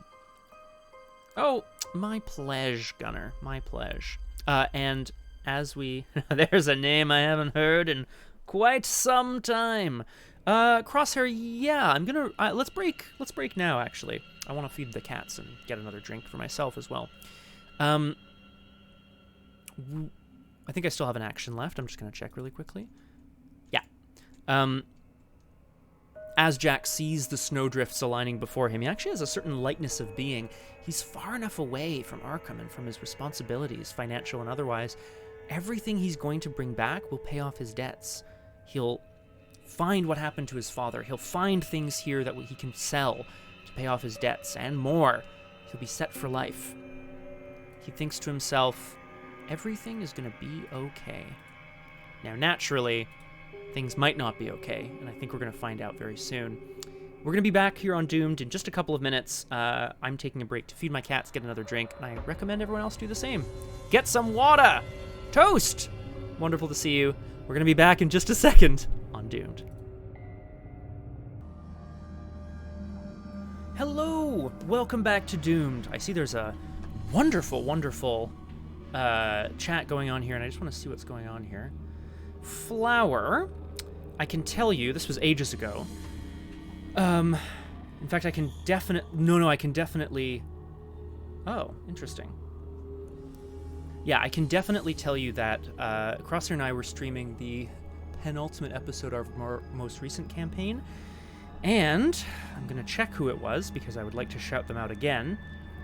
Damn it. How far back do I have to go? Shit, I can't remember now. Oh, man. Was it Audio Gunner? No, it wasn't Owly. It was someone who I wasn't expecting, and I am going to check. Because it was goddamn wild. Somebody gifted 20 gift subs, which was basically everybody. Where are my whispers? You bastards! I just want to know! I want to whisper someone! Son of a gun. I'm gonna find it, everyone. Don't worry. I know we're here for other things, but trust me, this is very important. Oh, there are my whispers. Happy Pliskins. That's a good point. Good point, the Crosshair. Yeah, Cthulhu. Yeah, it was wild. Happy Pliskins basically popped on to say, hey, I'm not always here, but I really like your content. Thanks for being a streamer. And I was like, oh, what a kind thing to do. And then it was subscriber, subscriber, subscriber, subscriber. Thank you. 20 times in a row because I couldn't turn the notification off. It was devastating. Anyway, if you're out there, Pliskins, mucho gracias, because I think most people have a gift sub because of Pliskins. And also, I've got some whiskey here, some rye whiskey, which I'm now drinking. Oh, I know, Crosshair. And it was just me going, trying to talk over it. For the holidays this year, we did a secret gift exchange with my family. I, of course, was the person organizing it, so it was not a secret to me. I knew who had whom. I can tell you I don't remember who had me, because what happened at the party is I was given 2 boxes, which were both various Cuisinart things, utensils and so on, knives, I think. And I was like, oh, awesome, thanks so much. And then I was kind of holding it, and I was like, no, I hear liquid in here. And there was whiskey inside. So on the one hand, I was like, man, no new knives. On the other hand, whiskey. I think I came out on top. Anyway, Flower is correct. We've been doing enough reminiscing, damn it. Jack has ventured almost halfway up the mountain already, which is incredible. But now has come into the... Oh, that was... Good point, Crosshair. How is this whiskey? A little sharper. Oh, it's nice, though. There's a sweetness to it. They've kind of made it onto a plateau where the drifts of snow are so deep, they're going to have to take time to really kind of carve them out. We investigated, we moved, and now we're here in the deep drifts, so we still have an action left. There was a whiteout down below. That's okay. What else do I want to say? Do I want to put out Dr. Milan Christopher? Yes, I think I do. This is the eschatologist. I'm sorry, the entomologist, who Jack was kind of speaking with at the grave site near the plane crash. Now, that's not the grave site for people, it's for elder things, but, you know. Oh, thank you, Crosshair. Boop, boop, boop. Back up to 5. Back up to 5, actually, because Milan Christopher gives me... Christopher gives me +1 intellect. All right, we go to enemy phase. At the end of my turn, I started one location away, so I will decide to take a resource, and then I will upkeep drawing a card and gaining a resource. Thieves' Kit. Quite nice. Quite nice. Why do I keep these on me? Why, to be better informed regarding the unsavory methods of art thieves. Of course. It's odd. Why would Jack have thieves' tools? Doesn't feel like something that an archaeologist would need. Uranus, House 4, Cancer. New origin points or change, and endeavor to draw you to protect hearth and home. Ooh, reading, I love it. Do you do a lot of, like, astrologying? Do you kind of, like, not put a lot of stock in it or whatever? I just mean, do you kind of dabble? More than dabble, perhaps? You'll notice I said Uranus instead of Uranus because I prefer that pronunciation, but it also sounds pretty filthy. We go we go to the mythos phase. 5 out of 6 doom already, but we're near the top of the mountain. We just need to investigate a few times. We draw an encounter cards, another blasphemous visions. Now we're getting somewhere. Shuffle the top card of the Tekalili deck into your deck without looking at it. Resolve the effects of each Tekalili weakness you draw an additional time.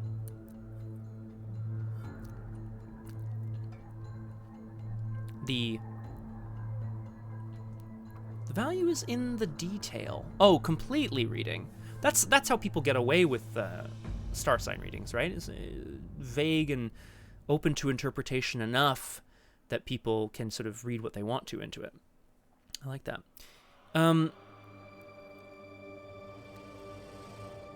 The miasmic crystal in Jack's backpack begins to glow and pulse with a beautiful pink light sort of spreading out from it and pouring out the sides of his bag. It feels somehow safe, but Jack is not looking at it right now. He's looking out across the snowdrifts where there stand the forms of many people he's known before, people he knows to be dead. Visions of the past haunt him at every turn. Let me go to the investigation phase. Again, the plan is to try to get these clues and get out of here. Oh, cool reading. See, I like it as a tool for storytelling too, right? It's like, I'm gonna say something that is gonna sound insulting, and I don't mean it that way. Bear with me. It feels like a random table of inspiration that you roll on, right? You're just like, D6 for a location, D10 for a person. Boom, I have somewhere to start. I have an inspiration. But more so, the astrological kind of readings, I feel like it's not random, but by putting things together, you're unlocking the inspiration that you have in you to create stories, which I love.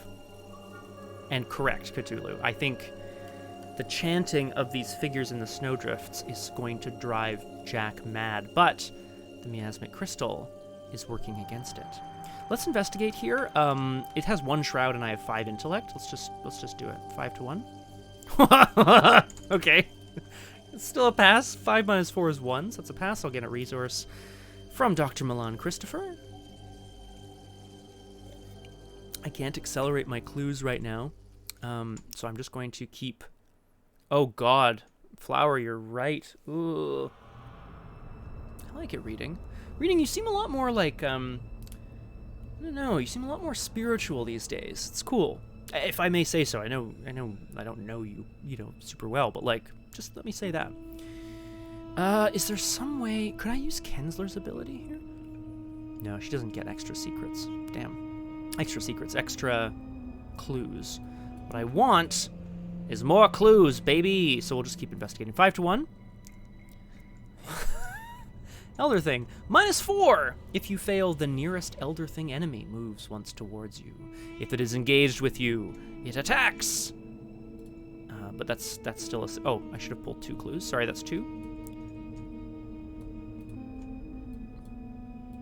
I should have spent this clue.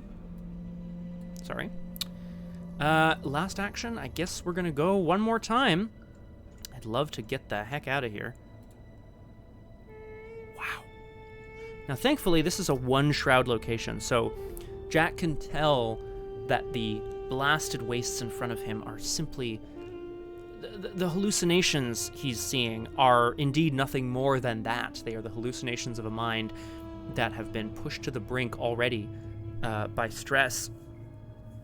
The world is trying to tell him to stay away, but he can't. He drives ever onward. The golden rule in divination is, never give advice. Only tell what the results are. Otherwise, you might entangle your own opinions into the fates. Well, that's the thing, Crosshair. It reminds me of that classic Matrix quote. Now, this is really gonna bake your noodle later. Would you still have broken the vase if I hadn't told you it was there? Is it a vase? I think it's a vase. She goes, oh, and don't worry about the vase. And he goes, oh, what vase? And he hits it with his elbow. So, but the idea is the same, right? I feel like there is definitely a philosophical term for this that I don't know. But the idea is that by involving yourself as a human, you've already changed the course of fate. The more that you can observe and relay, the less that you're involving yourself and actually changing the events of the future. That's it. I don't get any ability from me, but we've managed to clear all the clues on the deep drifts. Predetermination versus agency. And we upkeep fieldwork. That might be a good thing to play. We're just going to keep climbing. We're just going to keep climbing this mountain. Although we go to 6 out of 6 doom first. Agenda 1B. Reemergence. The mountainside... Oh, no. The mountainside splits and erupts with snow. Hang on, I need more dramatic music. Something awful is about to happen, I can tell. Is it this one? Nope. Nope. Yeah, sure. The mountainside splits and erupts with snow. A storm of jagged ice shards burst forth from the womb of the mountain. Behind it, the beast emerges, a whirlwind of mist, haunting alien shapes, hideous effluvia. It sets its terrible gaze on your party and reaches for you with a tendril of miasma. Put the set-aside Terror of the Stars enemy into play at the highest level location with 1 or more investigators. Well, I think that's here. We're going to look at this horrible beast in a moment. Each investigator at that location loses control of all expedition assets and places them at their location. The mountainside in front of Jack, as it says, bursts forth, ice shards flying everywhere. A horrible screech emerges, and his pack falls to the ground as he dives out of the way. The radio, the crystal, and the soapstone all roll out of his bag. Will he have time to get them all? Only time will tell. On another instance of life and death in Gotham City. What about the expedition help? Oh, yeah, loses control of all expedition assets and places them at their location. Okay, Avery Claypool is not an expedition asset. He is an asset, but he's not an expedition asset. It doesn't say expedition on it, so that's how I'm reading this. However, there's more. But wait, there's more. Read scenario interlude. Tragedy strikes in the campaign guide. Doesn't feel very good, does it? Where are you, campaign guide? Unfortunately, the snow drifts up. Oh, thank you. That whiteout is gone. Scenario interlude. Tragedy strikes. Ah, shit. You're right. The backstab. No! Oh, it drifts up. Sorry, Cthulhu. I missed the bottom line there. There we go. Cool. Find each surviving expedition member, including those currently under an investigator's control, who do not have a check mark drawn next to their name in the expedition team section of the campaign log, choose one of them at random. If there are no such expedition members, skip the rest of this interlude. Well, no one has a check mark next to their name. Oh, Crosshair. Oh man, I appreciate that you're just like guessing though. Well, the beast bursts forth and someone is not going to, I think someone's not going to make it out. Wish me luck, everybody. That was a 1 in 8. Crosshair, you bastard, you're psychic. You bastard. It all happens in the blink of an eye. You have only enough time to scream, Amy! Sorry, it would probably be Dr. Kensler! Before they are seized. Its many shifting shapes coil around their body.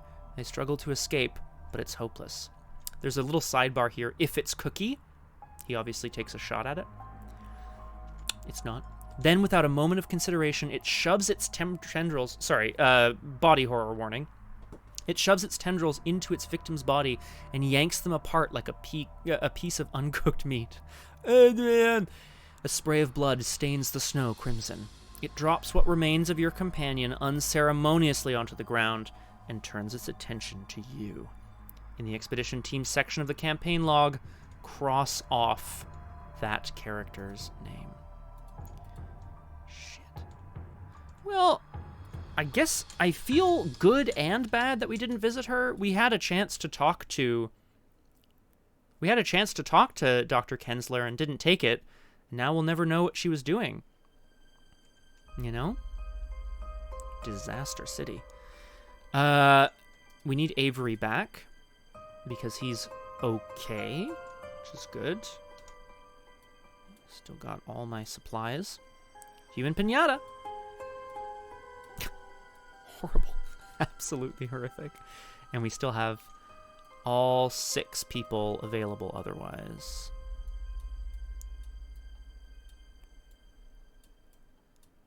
Cookie. Oh no, Kensler! Damn it, Flower, now is not the time to be looting bodies. Damn it, Flower.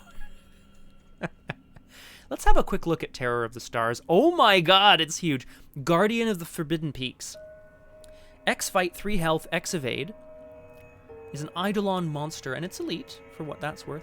It's a massive hunter. It says Terror of the Stars gets plus 3 health per investigator, so it's actually an X6X. X is the level of your location. So the further down the mountain you are, the easier it is to fight and evade. I am currently on level 0, 1, 2, 3. So it's a 363. At the end of the round... at the end of the round, move all investigators at Terror of the Stars location to the location directly below it.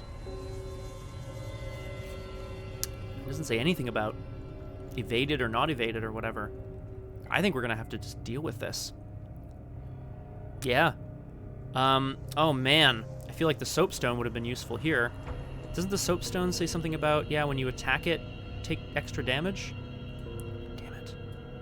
Evade, pick up the soapstone, start pounding it, I was gonna say. It's not what I...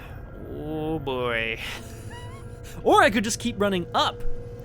Ooh, Cthulhu! Now that's an interesting idea. Because I could teleport up to the drifts. I could also evade it and just keep running up and hope that I could... You know, that's not a bad idea. I could free trigger...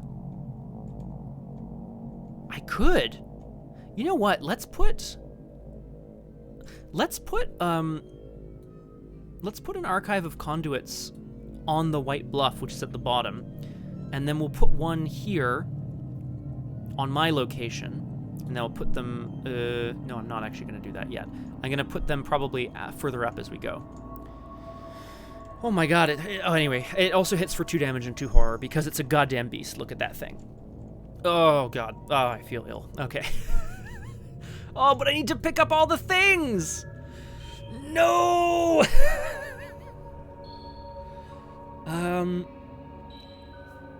Let's actual objective here? Is it get to the top?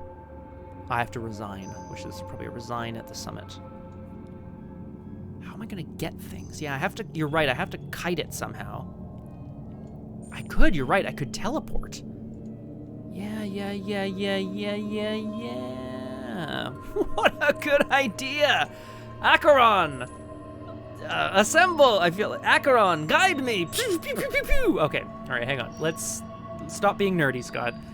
Impossible. Let's read Agenda 2A.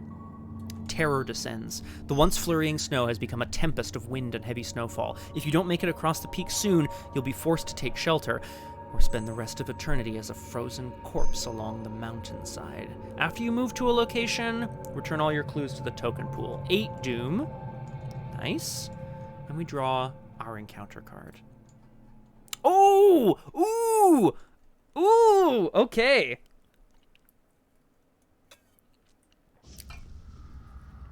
Yeah, I tend to agree, Cthulhu. This is going to be really good, I think.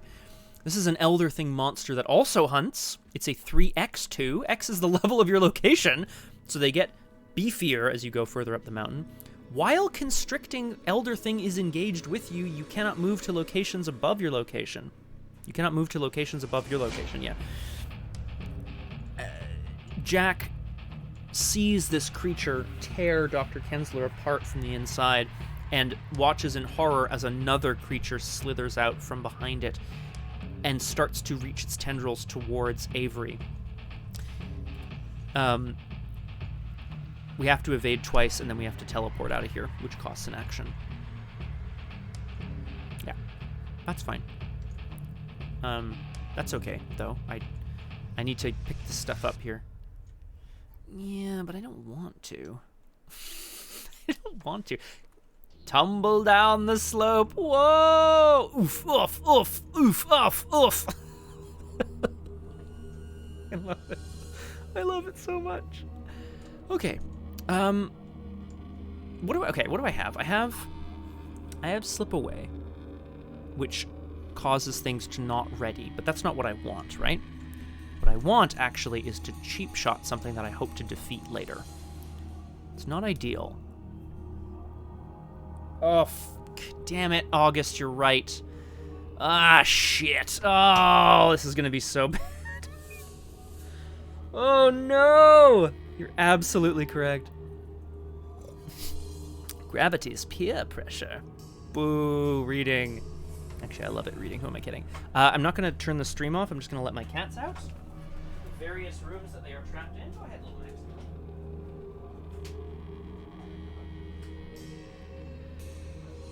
Not everybody. Oh, actually. Right back, stream. Don't go anywhere.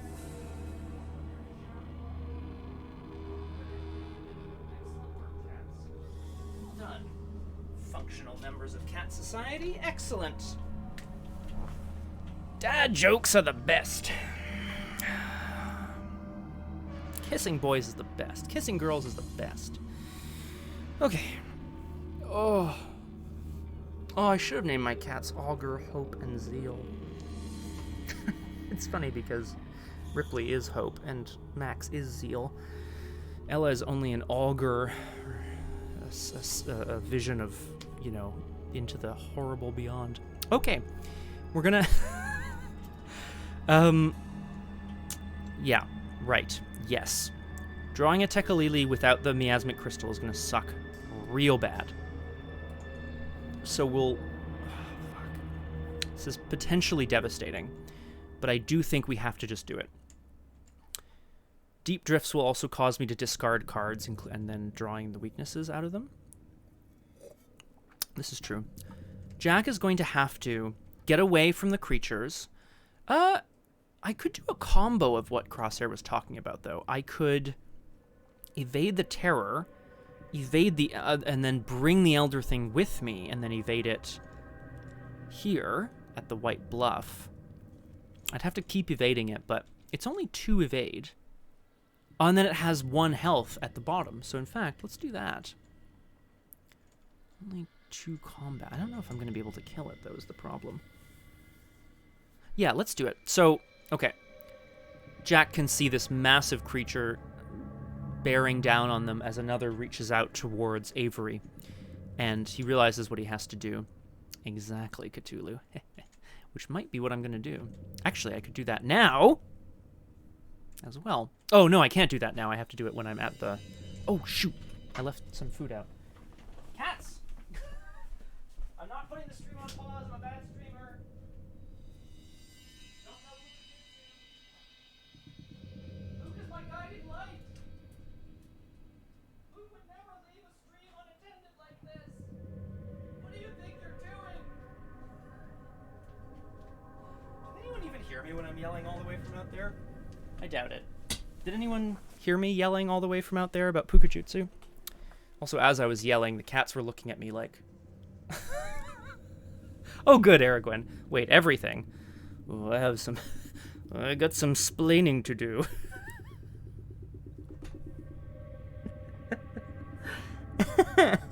Everything. Everything. Okay, let's do it. Let's evade the terror of the stars. It has 3 evade. I have 5 agility. Let's get it.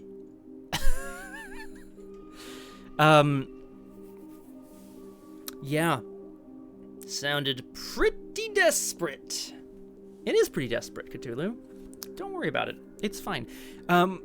Here we go. We're going to try to... Jack is going to try to pull Avery out of the path of the oncoming Elder Thing, and motion for everyone to follow him. He's going to desperately pray that this archive of conduits, the gateway to Acheron, that his calculations were correct, that the maps were correct, that he can indeed use it to travel through space, but not time, thankfully. 5 to 3. Hang on. There's some bad stuff in the bag, right? -3, -4? Yeah. How many agility icons do I have? F it. You only live once. I'm committing this Eon chart. 7 to 3. Sure, fine. Evade the bad boy. The beast! I could pick up the crystal. No. I should, but I'm not going to. And now we teleport down to the bluff. With the chanting growing louder, he rushes, pulling everyone behind him, and he draws a massive circle in the air, and suddenly, everyone can swear that they feel an incredible, intense heat burning up through their legs, through their person, until they believe they are consumed with flames, and then suddenly, they're down at the bottom of the mountain again, looking around them, trying to figure out what happened. I have to take an attack of opportunity. I'll take 1 damage and 1 horror on me, and I'll put 1 on Christopher. And I did move more than 2 locations. Well, yeah, I started this round... Ooh, sorry. I started this round 2 or more locations away from my current location. So I did that. Last action. Unfortunately, the Terror of the Stars is gone, but a strange croaking sound behind them informs Jack that they didn't quite get away. Behind him, the Elder Thing had managed to snag a hold of one of the expedition team members and has... Oh god, Cthulhu, I just want to get them out of my deck, you know? Is it you may? It is a reaction, so I can choose not to. I could just take resources. Yeah, maybe I should. Yeah. And the creature has arrived with them, also traveling through the gateway to Acheron. Jack turns around, seeing its 5 stalk eyes. He realizes what he has to do almost immediately. Cheap shot is a trick.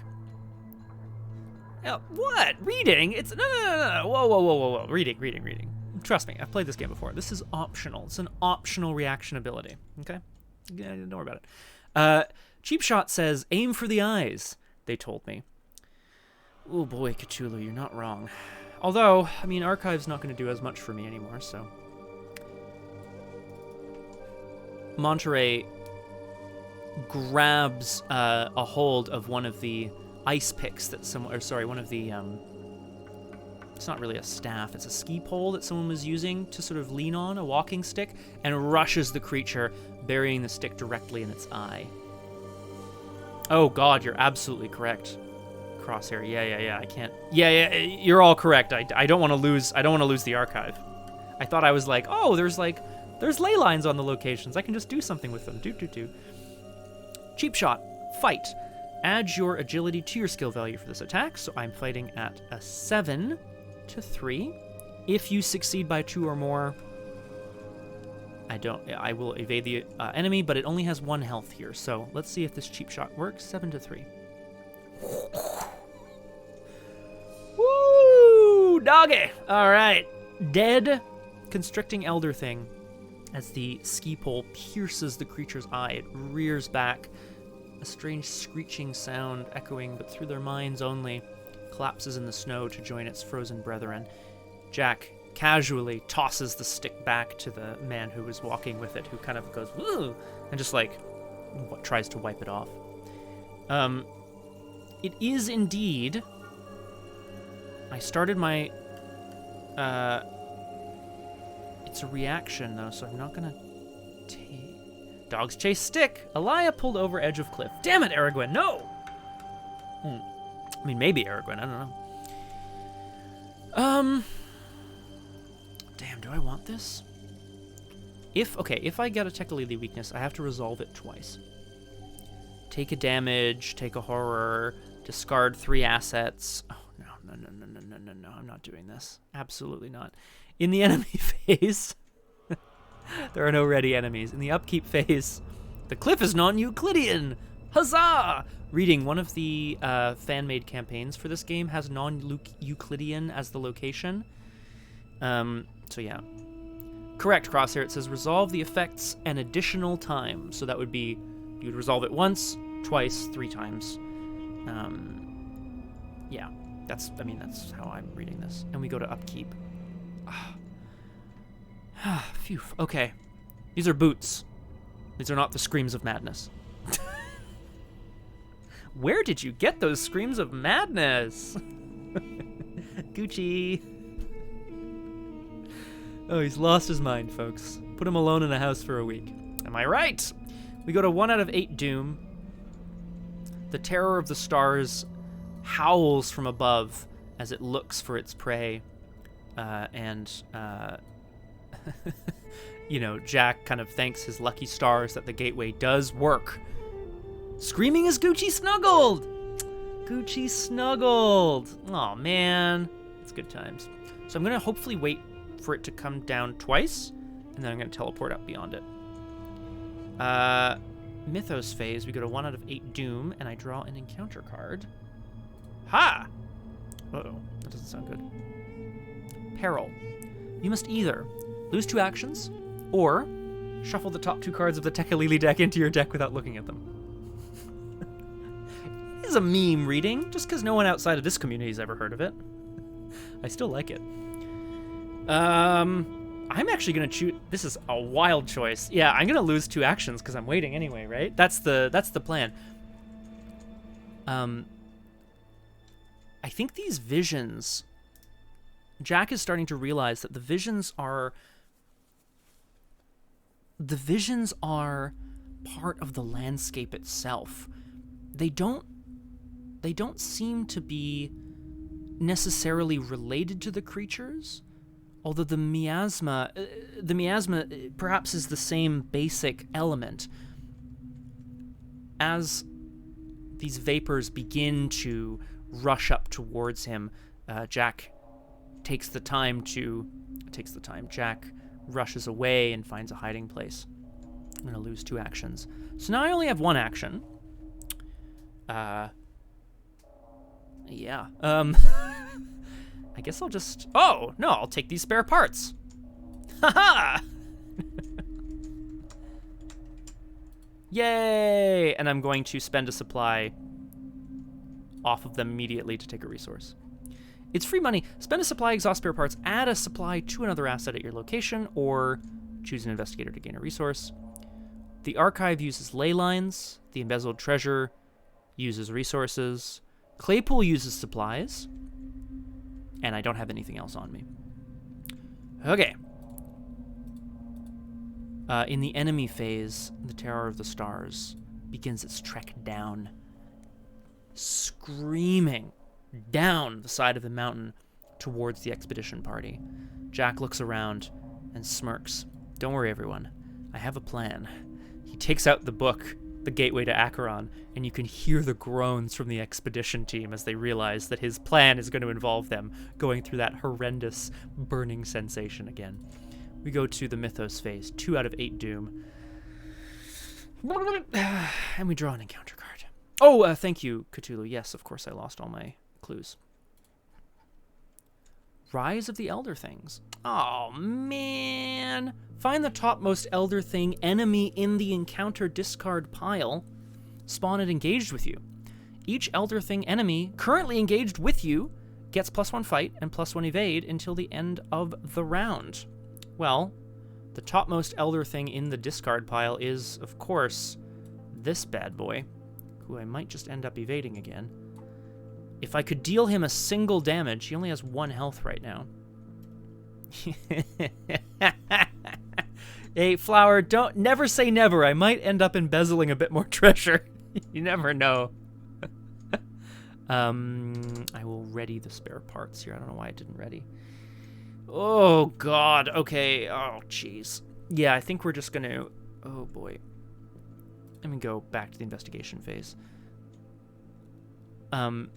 There's a gasp of surprise behind Jack as he takes his eyes off the book for a moment and sees the creature rising up from the snow. Apparently his strike into the direct center of its eyeball did nothing more than stun it for a time.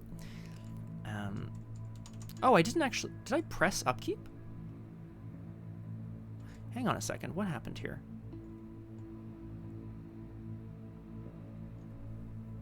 I did, right? Why did nothing flip over? When did I take the hiking boots? The hiking boots... Yeah, the hiking boots I got this turn.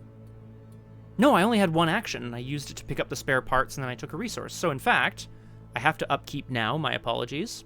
I am afraid of drawing cards, but I have to do it. It's not it's not mandatory. It's not optional. Okay. It's looking awful thin there, team. Now, the constricting elder thing returns, so I can't move to locations above you while it's engaged with me. However, Cthulhu does make an excellent, interesting point. I could double evade it. Let's have a look. Slip Away says, add your intellect to your skill value if you succeed by 2 or more, and if it's non-elite, it does not ready during the next upkeep phase, which means that it would give me an extra turn. Ah, Flower. So, 2 things. No, it is not. 3 things, I guess. 1, no, it's not. When you reach the end of your deck, if you have to draw from an empty deck, you reshuffle your discard pile into your deck, and you take a horror. Now, it's not so bad, necessarily. You often have allies to put horror on. Maybe you're not almost dead. You know, it's probably okay. The issue is, in this pile of 14 cards, I have 3, count them, 3 Tekalili weaknesses. Each of them do a bad thing if I draw it. I also have my personal weakness, Monterey Jack's weakness, Buried Secrets, which would be super bad right now. Super bad, he said, knowing it's going to come up next. So, Blasphemous Visions makes all of those weaknesses worse, because I have to resolve them additional times. Like, the visions that Jack's been having here is going to absolutely cripple him once they appear. But running out of cards isn't a bad thing in this game. I mean, sorry, it's a bad thing, but you reshuffle and you continue. It's no big deal. It does mean extra long games kind of feel bad. If the scenario is very long and you're drawing through your deck quite quickly, you have to kind of keep going through it a number of times, which feels kind of bad. Multiple times, Crosshair, if I don't miss my guess. Okay. All right. First action, we're going to try slipping away from this thing. Jack is going to attempt to basically lead the creature away from the rest of the expedition party around the side of the mountain to where it will disappear. He's going to use the old Jurassic Park trick, the old flare. that he's going to try running away from the T-Rex. I am evading at 10 to 2. Good enough. This creature is evaded twice. Evaded once, and it is not ready next turn. Now, I want to allow the Terror of the Stars to come towards me once more. So, I think the hiking boots might be very useful. Field work might be good here too. I'm not going to have time to play both. So I think I'm going to put the... Can I help you, cats? They're fine. I think I'm going to put down the hiking boots because the hiking boots allow me to move if I've discovered the last clue. Oh, of course. Hey, spare parts. The spare parts have within them some boots. No, these are... It's just, again, it's... Jack is salvaging the supplies for anything he can find. I feel like field work is good here. I don't really care if I have 0 resources. Let's do it. Let's do it. I go to 0. Hope I don't need resources for any reason. The hiking boots give me +1 agility. The field work says when I move to a location, if it has a clue on it, +2 skill value for the next skill test this phase. So casual, Flower.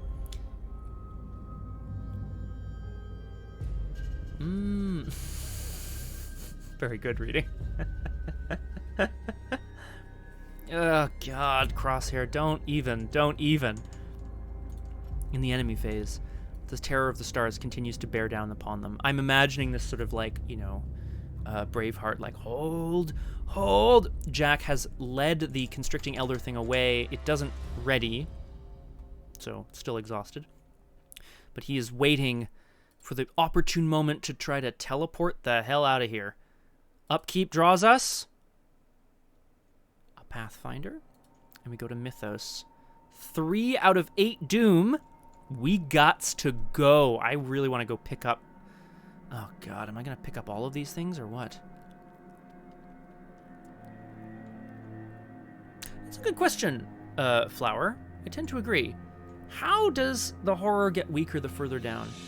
I think so. Well, Flower, as its power is derived from the peak. But that's just a guess. You know who would have known?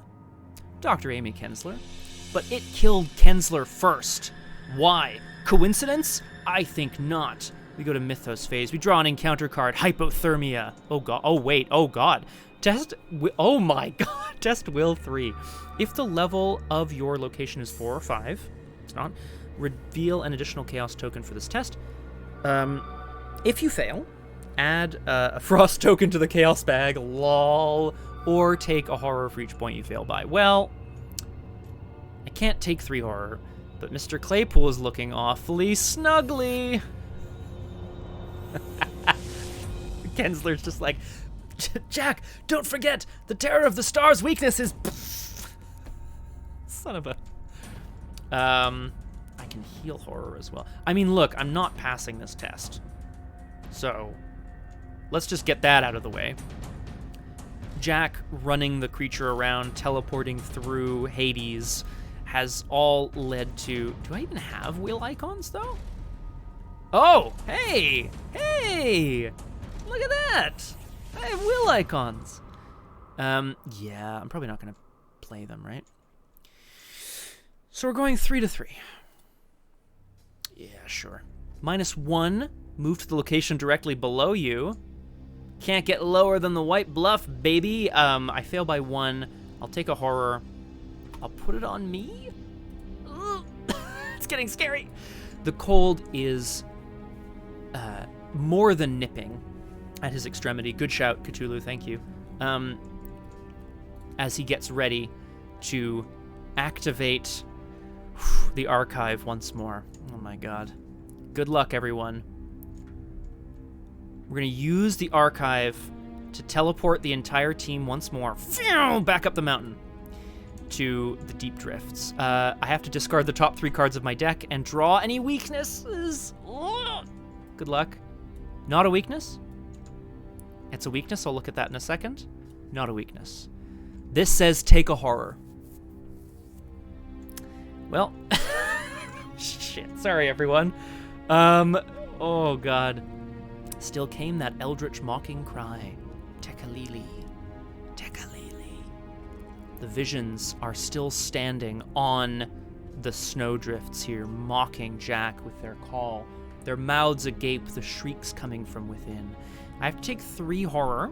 Sorry, I have to take 1 horror thrice. Oh god. Yes, hello, Professor Dyer? Yeah, what do you do if you're feeling, like, really messed up? Like, really messed up. I'm putting 1 on Claypool. Am I killing Milan? No, I need the intellect. I need his smarts! I'm putting 2 on Claypool. Absolutely wild. Oh, it means tech line. That's the hope. We're gonna pick up... Well, except I also want to pick up the crystal. Fuck. Okay, we're picking up the crystal. Yeah, I need to pick up the crystal. That's non-negotiable, because if I pull another one, I need to be able to cancel it, like, immediately. And then I think I'm gonna pick up the... Do I have anything else to, like, play? I have nothing else to play. I could move, but I'm not going to. So I could investigate, but there's no need. I'm gonna pick up the radio as well. Just save myself some actions. We're still technically ahead of the beasts, team. Oh my god. Jack breathes a sigh of relief as he starts recollecting the things from within his pack, and the screech from below tells him that the Terror of the Stars understands, at least partially, what has happened. It's the end of my turn. I started 2 or more locations away, so I will indeed draw a card and I will choose to use this reaction ability to draw a card and gain a resource. Then in the enemy phase, the Terror of the Stars hunts back up. Upkeep. Spare parts? No need. Draw a card and gain a resource. Okay. Where are all the bad things? Ah, yes, and the other enemy is ready as well. The constricting elder thing begins its slow, terrifying climb back up the mountain, where it will become stronger and stronger as it goes. Is Jack's greed strong enough that he will take the soapstone before he leaves? Yes, I will tell you this now.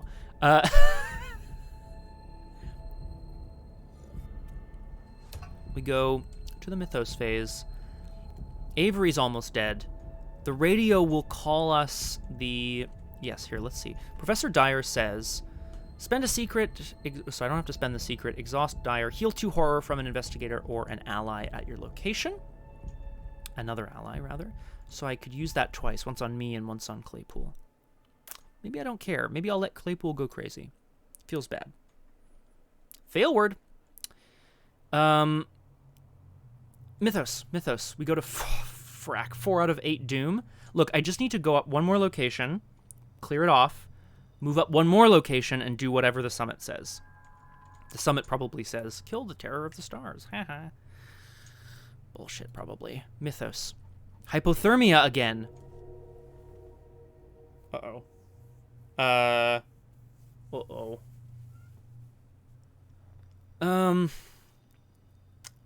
Test will 3. The level of my location is not 4 or 5. If you fail, either add, I think I'm going to be adding, a frost token to the chaos bag.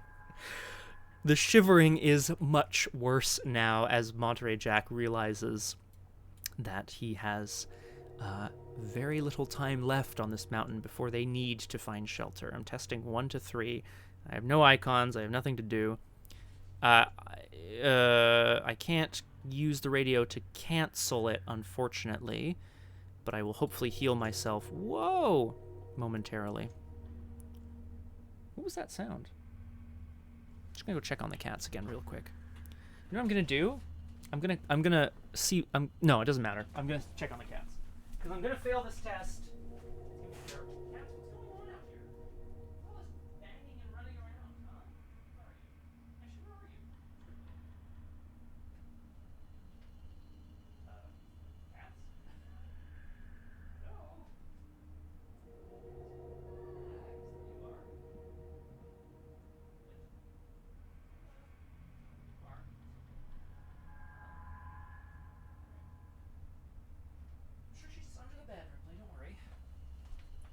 right. My apologies. I'm very sensitive to the cat's business. A cultist would be... It would be catastrophic, and, you know, pun intended as well. I mean, there's just nothing to be done. I agree, Flower. I think it's really cool. I also love the story of it, especially this gateway to Acheron business of teleporting back and forth feels real good. Oh,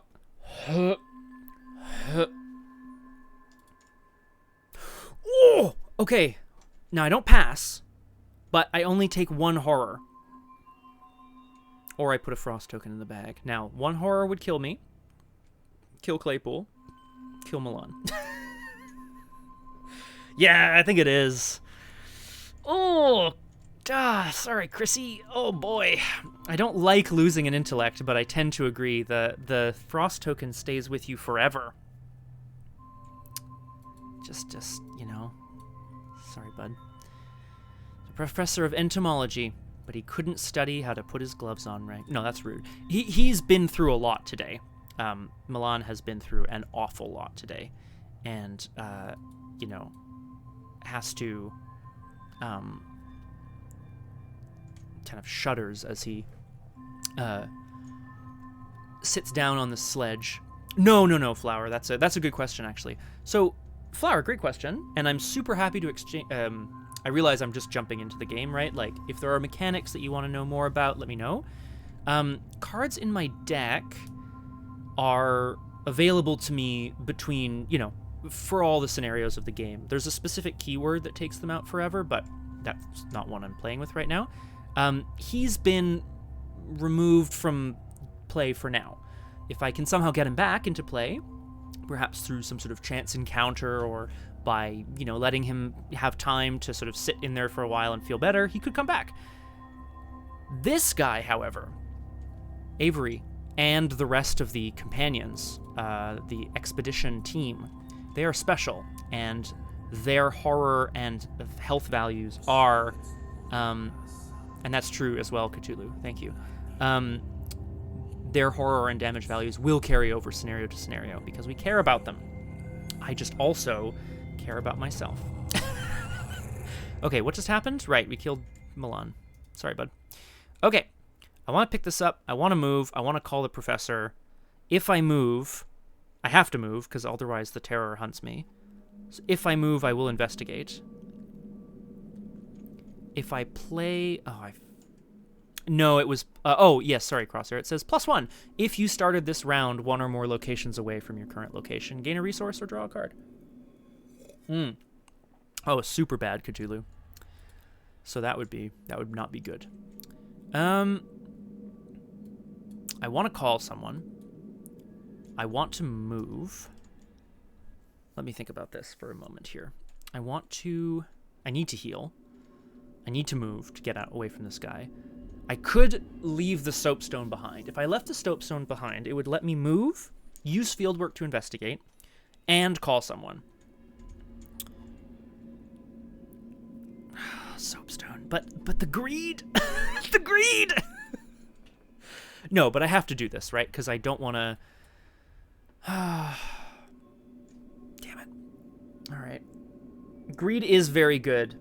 Oh, I could... No, but it's the same problem. If I call... I've basically wasted fieldwork by moving... I should be clear. Fieldwork says, after you move to a location, if that location has at least one clue on it, exhaust fieldwork, +2 skill value for the next skill test you perform this phase. So move, exhaust fieldwork, investigate, +2. Maybe I don't care. Yeah, F it. Greed is good. I feel like even if it's to the detriment... Do I have Pathfinder in hand? Well, shit, look at that. Would you look at that? Because maybe I won't need the fieldwork. Oh, God. No, well, move is the same thing. Yes, Crosshair. Note! Note! I'm waiting.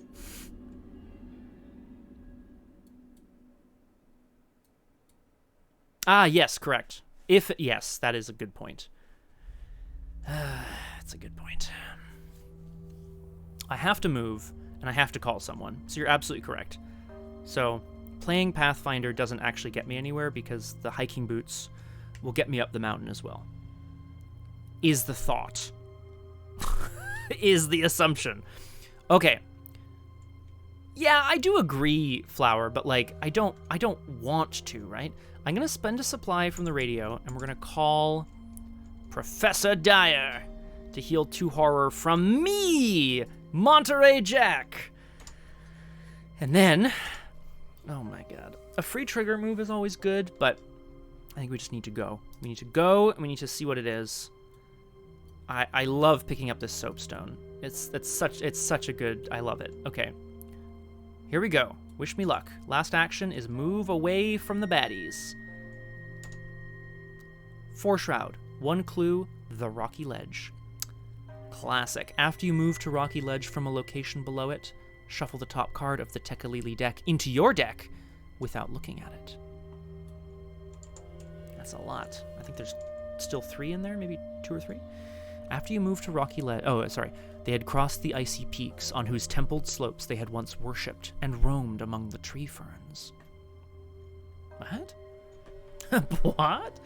I won't be taking a skill test, so no need to exhaust fieldwork. We're alive. For now. In the enemy... Oh, sorry. At the end of my turn, I can draw a card or take a resource. I will take a resource. I don't need to draw a card. If I do, I could use the crystal. No. Buried secrets. I don't need this. In the enemy phase, the Terror of the Stars hunts up behind us. It's coming. It's coming. Upkeep draws us a card and gains a resource. Tekalili. However, as the cries, Tekalili, Tekalili. Actually, 3 damage isn't the worst either, is it? Just take it and put it on my face, so to speak. But at the same time, these charges aren't permanent, so I'm just going to do it. Spend a charge, cancel the effects of the weakness, place it on the bottom, and draw a card. I mean, it's not that bad, but I also, like, don't mind. Great. As the cries from below, the sort of visions of what Jack had seen get louder and louder, the miasmic crystal pulses with energy and resonates, effectively canceling out the sound of the cries. Jack doesn't understand the science of it, and unfortunately, Kensler would probably be the one who would. Although maybe Dyer can have some information on him at some point. We'll see. We go to 5 out of 8 Doom. I just need to get this 1 clue and get out of here. As we draw an encounter card. Frack. It's a constricting elder thing. Well, I have stuff to do. Oh, yeah, Crosshair. Jeez. I mean, it's 8, but still, like, you know. X is... Okay, so it's got 3 health, 3 combat, 4 health. 0, 1, 2, 3, 4 health. Aragwen. I like it when you pop in with a little witticism like that. When it's engaged with you, you cannot move to locations above your location. Fine. We just need to evade it, get this clue, and run! That's what I need to do. Yeah.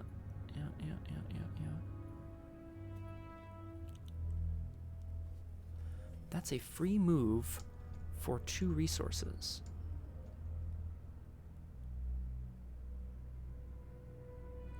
Oh, I could break and enter here. That would be nice. That would be great, wouldn't it? I could do both things at the same time. I could do both things at the same time. Okay. A creature bursts out of the snow before them, and Jack realizes that this ledge is just below the summit of the mountain that they need to reach. He's going to have to get the creature driven away from them and find his way forward, all while the terror of the stars behind them continues to bear down. Spare parts gives me a resource. I won't use the radio now. But I will... Yeah, exactly, reading. Gotta face that Balrog. Breaking and entering. Okay. So breaking and entering thematically would be, sneaking into a home and evading an enemy or whatever at the same time. Clearly, we're not doing that on near the top of a mountain. But I like to think that what Monterey is doing, oh yeah, of course. I'll be committing to this. Don't you worry. I like to think what Monterey is doing here is essentially, how would this work here? He's trying to find the path while getting around this creature. So he's essentially going to let himself get almost within the grasp of the constricting elder thing, and then, thinking quickly, drive a stake into the side of it and whip underneath it to try to get around. This is an action that says investigate, does not provoke attacks of opportunity, add your agility to your skill value if you succeed by 2 or more. Do a thing. 4, 6 is 10, 1 is 11 to 4. 11 to 4. Let's do it. Beaut. I get the action back with quick thinking. I evade the enemy. I get the clue. Everything is coming up. Jack. And then, hiking boots, fires, move to a connecting location that is unrevealed. The old Chicago window whip. I love the Chicago window whip. It's so good. The summit. Clues on the summit can only be discovered by investigating. Clearly, it's some kind of luck flower. Forced. When the summit is revealed, add a frost token to the chaos bag. Mother flipper. 3 shroud, 3 clues, 1 victory point. Action resign. Add each expedition asset you control to the victory display. Return all of your clues to the token pool. Oh! The clues here are just the greed for the victory point. Well, we're going to try for it, for sure. That's for sure. Field work. Field work gives me a +2 on the next action I take, which is going to be to investigate here at 6 to 3. 7 with deduction. Come on, everybody. Let's get it. 7 to 3 for 2 clues. Jack reaches the summit, or is just cresting the summit here, and suddenly pieces start falling into place for him. The elder things on the mountain, the terror of the stars, the guardian of the peaks, they must be much nearer to the elder things city than he originally supposed, and if what Dyer and Danforth say is to be believed, then this is their last and only line of defense against them. 7 to 3, please. Perfecto. 2 clues. 2 clues. Baby, I might even be able to do all of this in 1 round. Because what I'd like to do is heal Claypool as well. Yeah, hell yeah. Call Dr. Amy Kens... Oh, shit. I'll use the radio to call Dyer again to heal 2 horror off of Avery Claypool this time. It's okay, Crosshair. You can't... It's a gift, I'll use 2 resources and put them on embezzled treasure.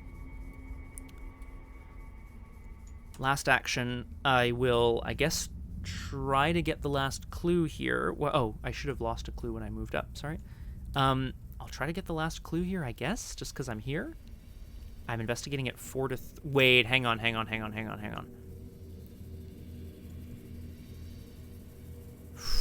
I pull an elder thing...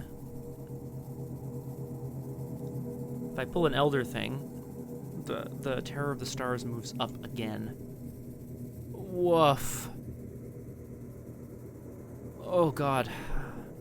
Occultist, thankfully, is just -1.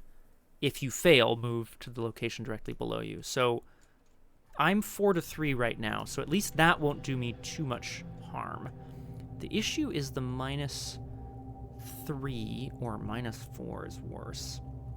Can I get to 7? Well, let's talk about it. Can I get to 7? Yes, I can, if I commit everything in my hand.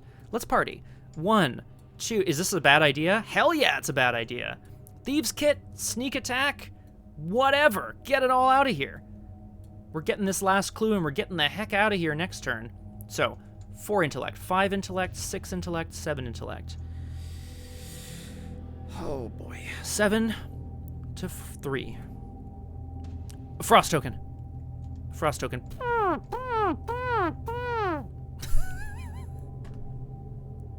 I actually do want to do this. I'm going to, because the second one's the one that fails me, but if I now draw an Elder Thing, I am super screwed. I'm going to exhaust him and spend a supply to return this. Oh my god, flower. Avery, he did something! I'm going to cancel that token and reveal a new one. Okay, we get the last clue.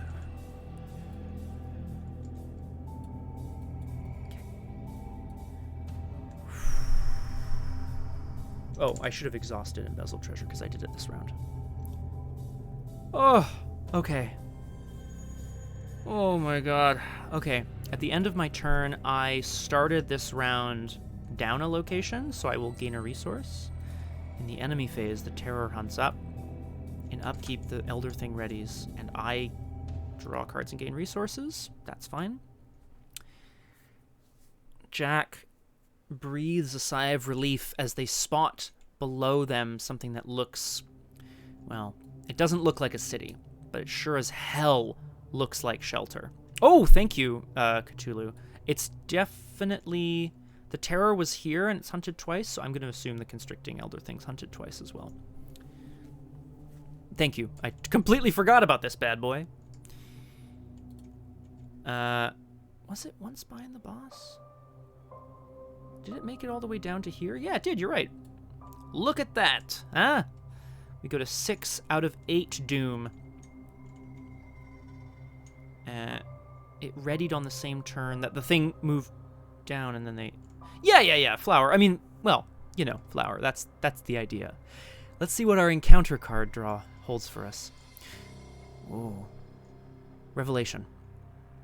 Glimpse the unspeakable. I think as Jack looks behind him to call to everyone, "Shelter! We've made it! We're free!"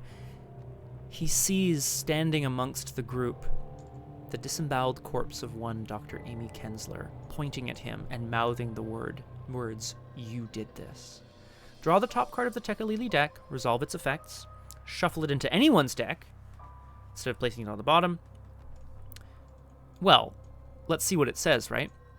Oh, okay, phew. I thought it was going to say, like, when you draw it from your deck or something. So I will, well, I have to draw it. So I'll see what it says. It says take a horror. So hell yeah. I'm going to cancel the miasmic crystal. Again, the crystal in his bag begins to pulse and glow with a strange energy as Jack realizes that the visions of this place... Yeah, here we go. Yeah, frack.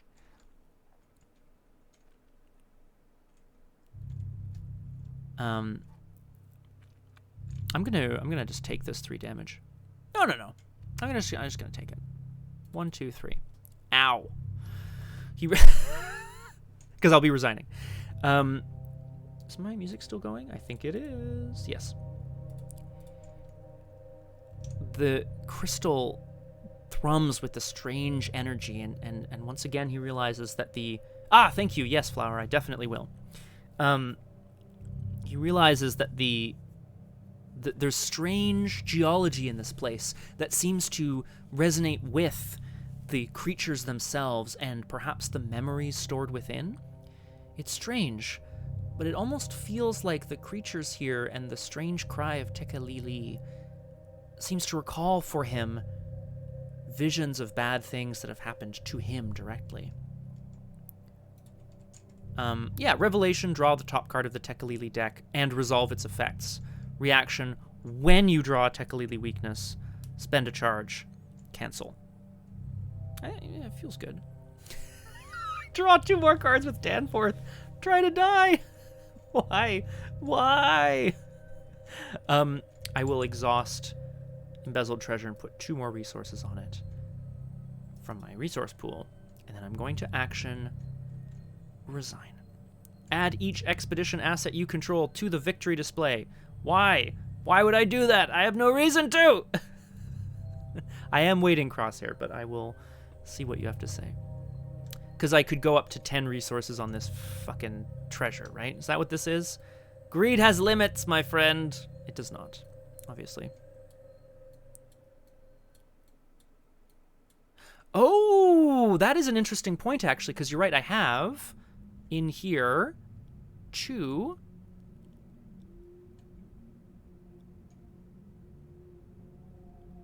I have 2 Tekalili weaknesses. Nah, it's fine.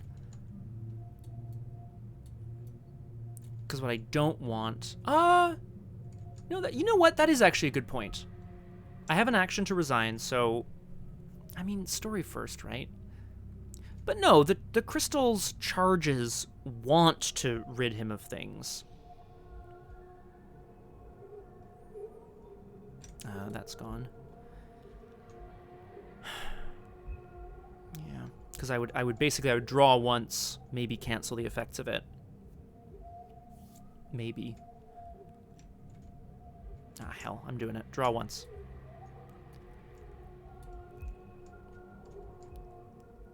Danforth says reaction, draw 2 card.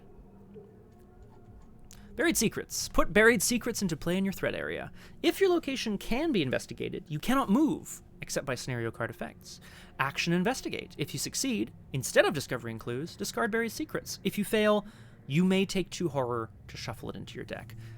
Buried secrets prevents you from moving because Jack is convinced that you have to check what needs to be found here. The secrets are buried, but not at the summit. Yeah, it's after it resolves it. Oh, I see what you're saying, Cthulhu. Sure, why not? I'll use the radio to have drawn... So this is still... Sorry, this is not an action. This was when I drew it during upkeep. I will have drawn 2 cards. One of them is buried weaknesses, the other buried secrets. The other is think on your feet. Now it's my turn. I put 2 resources on embezzled treasure. I could... I don't think I need to do anything other than draw cards, which I will do. Draw 1, trusty bullwhip. Draw 2, if it's not the Tekalili. It's not. 3, resign. We're just going to resign. That's what we're doing. Because that's what I want to do. Jack, I think... Sorry, I'm zooming in and out here wildly. Jack was sort of stuck here at the summit for a brief moment as he tried to figure out kind of what have they learned on their way up. But Avery is kind of shoving him, not down the mountain, but kind of pressing him to get a move on.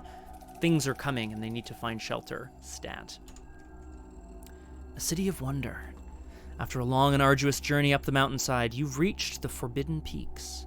You hope the pain and horror you suffered along the way is behind you, but you fear that it will persist and become relentless. Resolution 1. The view from the summit is breathtaking, but you are in no mood to enjoy the spectacle. Sprawled before you, on the other side of these accursed peaks, lies the city described in Dyer's report. Its haunting visage is unmistakable. Dozens of conical and pyramidal buildings of dark slate and sandstone are honeycombed throughout the region like a labyrinth of perfect geometric shapes. Though weathered by the ages, the city still stands, hidden by the jagged peaks and the heavy snow. For a while, you stand in silence and take in the wondrous sight. If it weren't for the many trials you faced along the way, it would be a moment of triumph. But after the sacrifices made to get here, the victory rings hollow. A freezing wind blows across the peaks. The air is too thin for you to linger here. After a moment's rest, you begin the long trek down into the alien city. You'll have to make camp before you reach the bottom. With any luck, you'll be hidden from the dreadful creatures that dwell there. The team climbed to the summit. Hell yeah. Don't know how to spell climbed, but that's just, that's because we've been climbing a mountain forever. Sorry, Kensler. Each investigator earns experience equal to Victory X. I'll just keep reading these. For each expedition asset in the Victory display... Oh, all of the... Sorry, I should have put spare parts, small radio, miasmic crystal, and green soapstone in the Victory display. I'll just do that now. Clambered. You know what, Aragwen? You can be clambored as much as you want. Huh? This is my stream. You know what? I'll calculate my Victory X now. Those don't, yeah. White Bluff, Victory 1. 1, 1, 1, 1, and 1 is 6. No people. No enemies, rather, that are worth victory points. So I get 6 XP. I'll put it on my... Ah, +1 from Cookie. Thanks, Cook. Cookie. For each expedition asset in the Victory display... Oh, I'm sorry, Cthulhu. I hadn't read that far ahead. My apologies. An investigator may choose to add that asset to their deck. It does not count towards their deck size. For each expedition added to an investigator's deck in this way, they earn a bonus experience. Well, okay. Let's be real. I should take them all for 4 XP, right? For each one they take, you gain an XP? It's just, I guess it clutters the hand. Oh, no, yeah. Yeah, so it was 1 plus 6 is 7. And then... Yeah, but they're so good. I could just commit them for their icons. A radio, spare parts, miasmic crystal, green soapstone. I think I'm going to take them. Because I feel like... Yeah, they are, aren't they? I feel like, again, it would be... You know, would Jack not want to carry things around? You know, on his own? Well, he's definitely taking the crystal and the radio. And he went back for the soapstone. Hell, I'm doing it. Guys, I'm doing it, and I'm taking fucking 11 experience. And you can't stop me. That sign can't stop me because I can't read. The good point, Flower. An excellent point. That sign can't stop me because I can't read. For each expedition asset that is not in the Victory display, cross off its title in supplies recovered. So you're correct, Flower. It would have made me get rid of it. In the expedition team section of the campaign log, record the amount of damage and horror on each partner in play. Proceed to Interlude 2, Endless Night. Once again safe, you and your companions set up camp in silence. You marvel at how much quieter the evening is compared to those that came before, be it due to your dwindling numbers or the grim mood that hangs over the camp. But the quiet is anything but peaceful. As the hours pass, you can't seem to get any rest. You decide instead to check in on your companions. You only have enough time to check on a few team members. One at a time, choose and read 3 of the sections below. We're gonna do another vote, baby! I love it. If the game effect of this chosen section cannot be performed, it does not count. So we get 3. William Dyer, Danforth, I'm just checking. Kensler, whoa. Mala, Cookie, Avery, Rold, Takata. And Elia. Pretty sure that Takata won't count, but I'm going to put it in here anyway. Guys, we're going to do another poll, and I'm real excited. Who should we visit? I'm going to reset. Oh, yeah, I want to clear all votes in the poll. Yay, we're going to visit people again, although I'm going to edit Dr. Amy Kensler. Oh, I can't. Can I edit? Oh, here. I'll remove this one, and I'll add it, and I'll call it Dr. Amy Kensler's belongings. Boop. All right. As always, you can vote on this sort of thing. I love to hear what the chat thinks. It's !vote and then space 0 through 8. These are the 8 characters or companions that we can visit. I don't believe the belongings of Takata Hiroko will do anything again, but they might. Dr. Amy Kensler might have something to give us. There's Professor Dyer, who helped us on the radio. There's Elia and Cookie, who we visited before. Avery did us a nice solid. There's the Dacta, and there's Rold. Did I miss anybody? Danforth, whatever.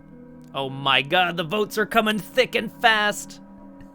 Reading. I love it reading. Oh boy. Oh, I'm loving it. Okay.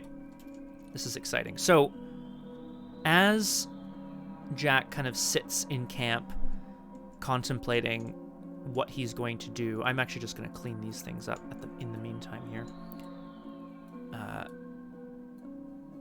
going to leave the embezzled treasure out, because that'll remind me next time. Whoa! It's going to remind me how many resources I start with, or whatever.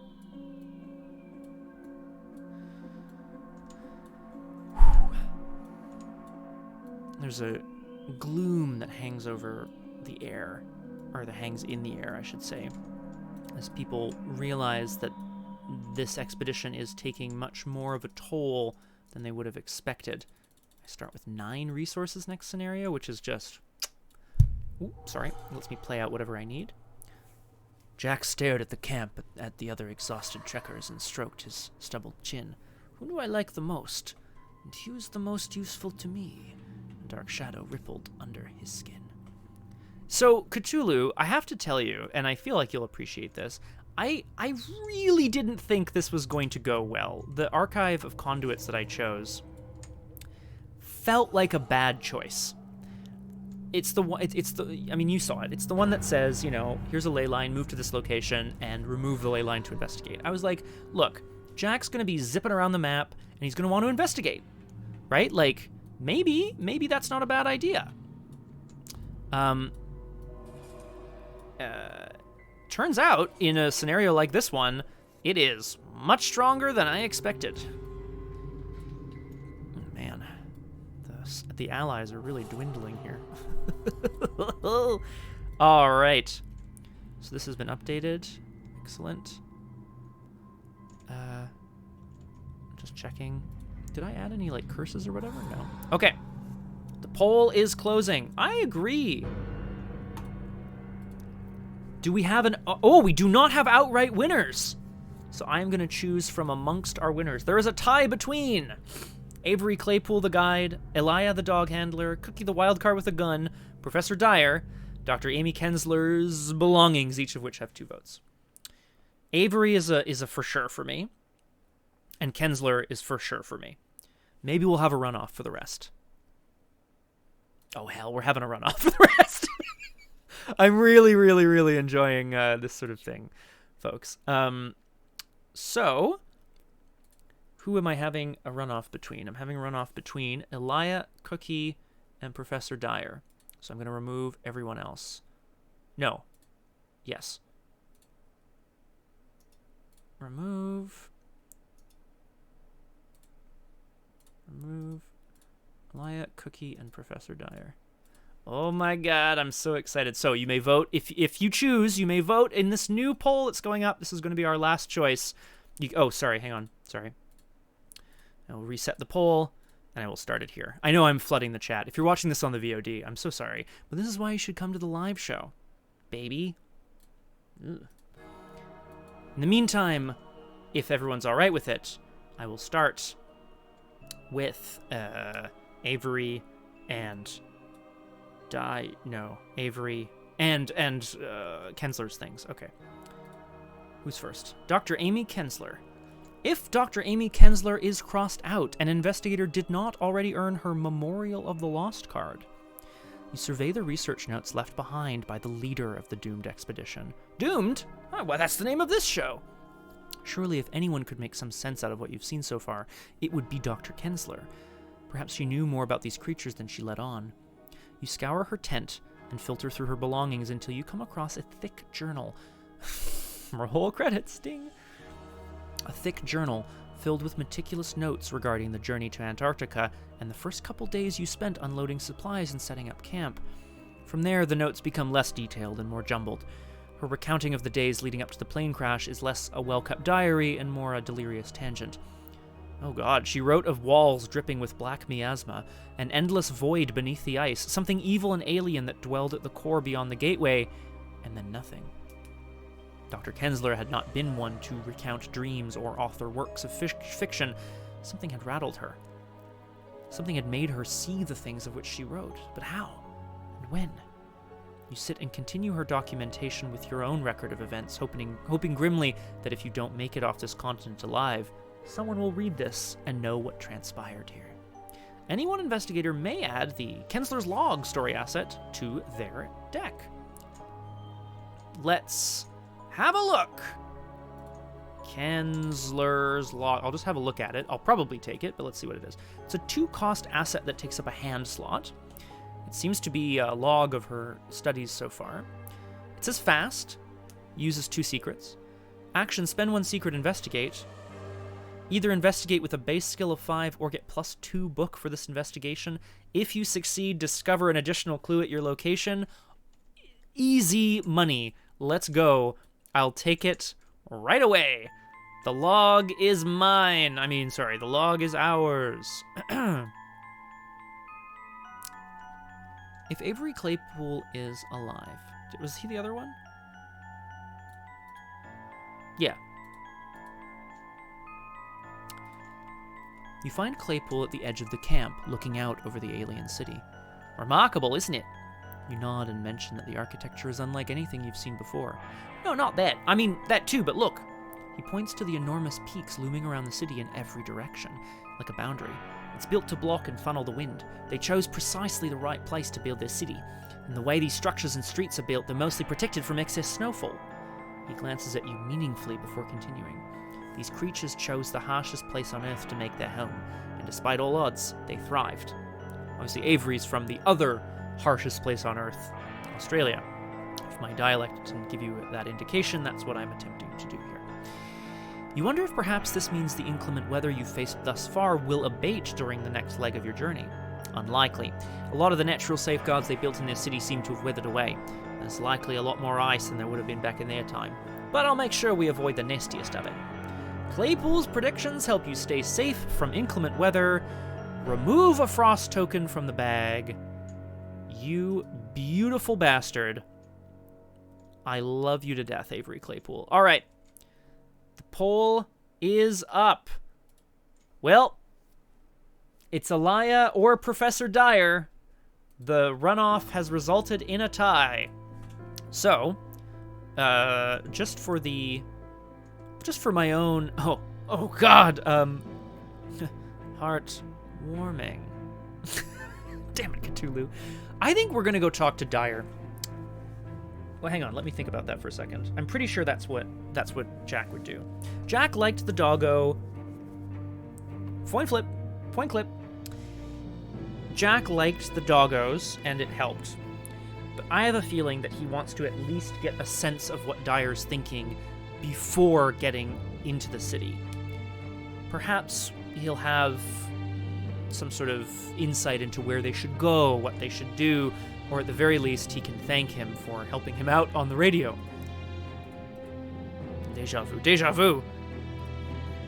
How much the same? Was it the same cat? The professor paces back and forth, running his fingers through his graying hair. They're connected. They must be connected, he rambles to himself as you approach. The elder things and these manifestations, the mirages. He continues, as if to answer your unspoken question. When we were here last, I saw images of the elder things in conflict with other species, other alien beings. But what if the true source of their fear lies here on Earth? His gaze meets yours. What if this wasn't their true home? What if they were guarding something? Speaking with Professor Dyer helps you to see reason within this madness. Any one investigator may choose and remove up to 5 Tekalili weaknesses from their deck, shuffling them with the remainder of the Tekalili encounter deck. This is where we get to check. I think I have 2. Just 1. Darn. Well, it could be worse, right? The dance was pointless. Huzzah! But we got to talk to Dyer, who's obviously losing his mind. You try in vain to sleep, but the night seems to go on forever, your thoughts meandering endlessly in a maze of worry and doubt.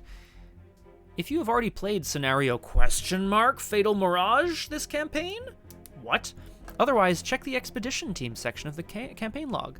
If there are 3 or more names crossed out, there are not. Proceed to scenario 3, City of the Elder Things. And that is going to be next time. All right. Well, hell yeah. What a romp. I mean, the gateway to Acheron, look, I don't know if Jack is the kind of person who plays with demonic powers at all times, but he certainly is, making a habit of it now, which is pretty sweet. I can get into it. Oh, God. Yeah, well, I presume you can avoid that if you can, go really fast, Crosshair, but, it is what it is, I suppose. Thank you very much, Flower. I'm sure he'll thank you as well. I'm starting with 9 resources. I'm just kind of setting myself up here for next time as we speak. So that was Doomed tonight. Huzzah! That was the end of the stream. Thank you so much for joining me tonight. As Crosshair is posting right now, we do have a stream tomorrow on RPG Clinic, despite being Saw's Liz, which is very sad. I'm obviously very sad about it. But we're going to be playing a 200-word RPG called The Giving Mech tomorrow, which uses sort of a blackjack-esque card system in its RPGing. But the story we are telling is about a boy and his mech lost in the furthest reaches of space. And the mech will give everything it has until it is no more. Kate! Exactly, Aragwen. Let's see here. What's going on? Cthulhu says it's going too well. Yeah, it's too bad. I'm sure Milan will be right as rain after a little nap, Cthulhu. I wouldn't be too worried about it. Insured fingers. Ugh. What the hell? Okay. I think that just about does it for me. Do I have anything more to say? I think that's about it. Thank you all so much for joining me on Doomed. It's been awesome. I'll make sure this gets on the VOD sooner than last time, which is still editing right now, but I'll put it up soon. Plug the Discord. Yeah! Fuck yeah! Flower? I don't think I've dropped an F-bomb tonight. Join the Discord if you haven't already. That's where we talk about all the stuff that we do on, but I get to as well, Crosshair. Come on, it's my stream. I get to do what I want. Oh boy. I'm just joking around, folks. Thank you all so much for joining me. It's been an absolute blast, and we're going to talk again. Gosh. All right. Have a good night. Talk to you soon, and if you have to climb a mountain, try to get your hands on a book that will let you teleport up and down and stay ahead of the beasts. See you later, or next time on Doomed.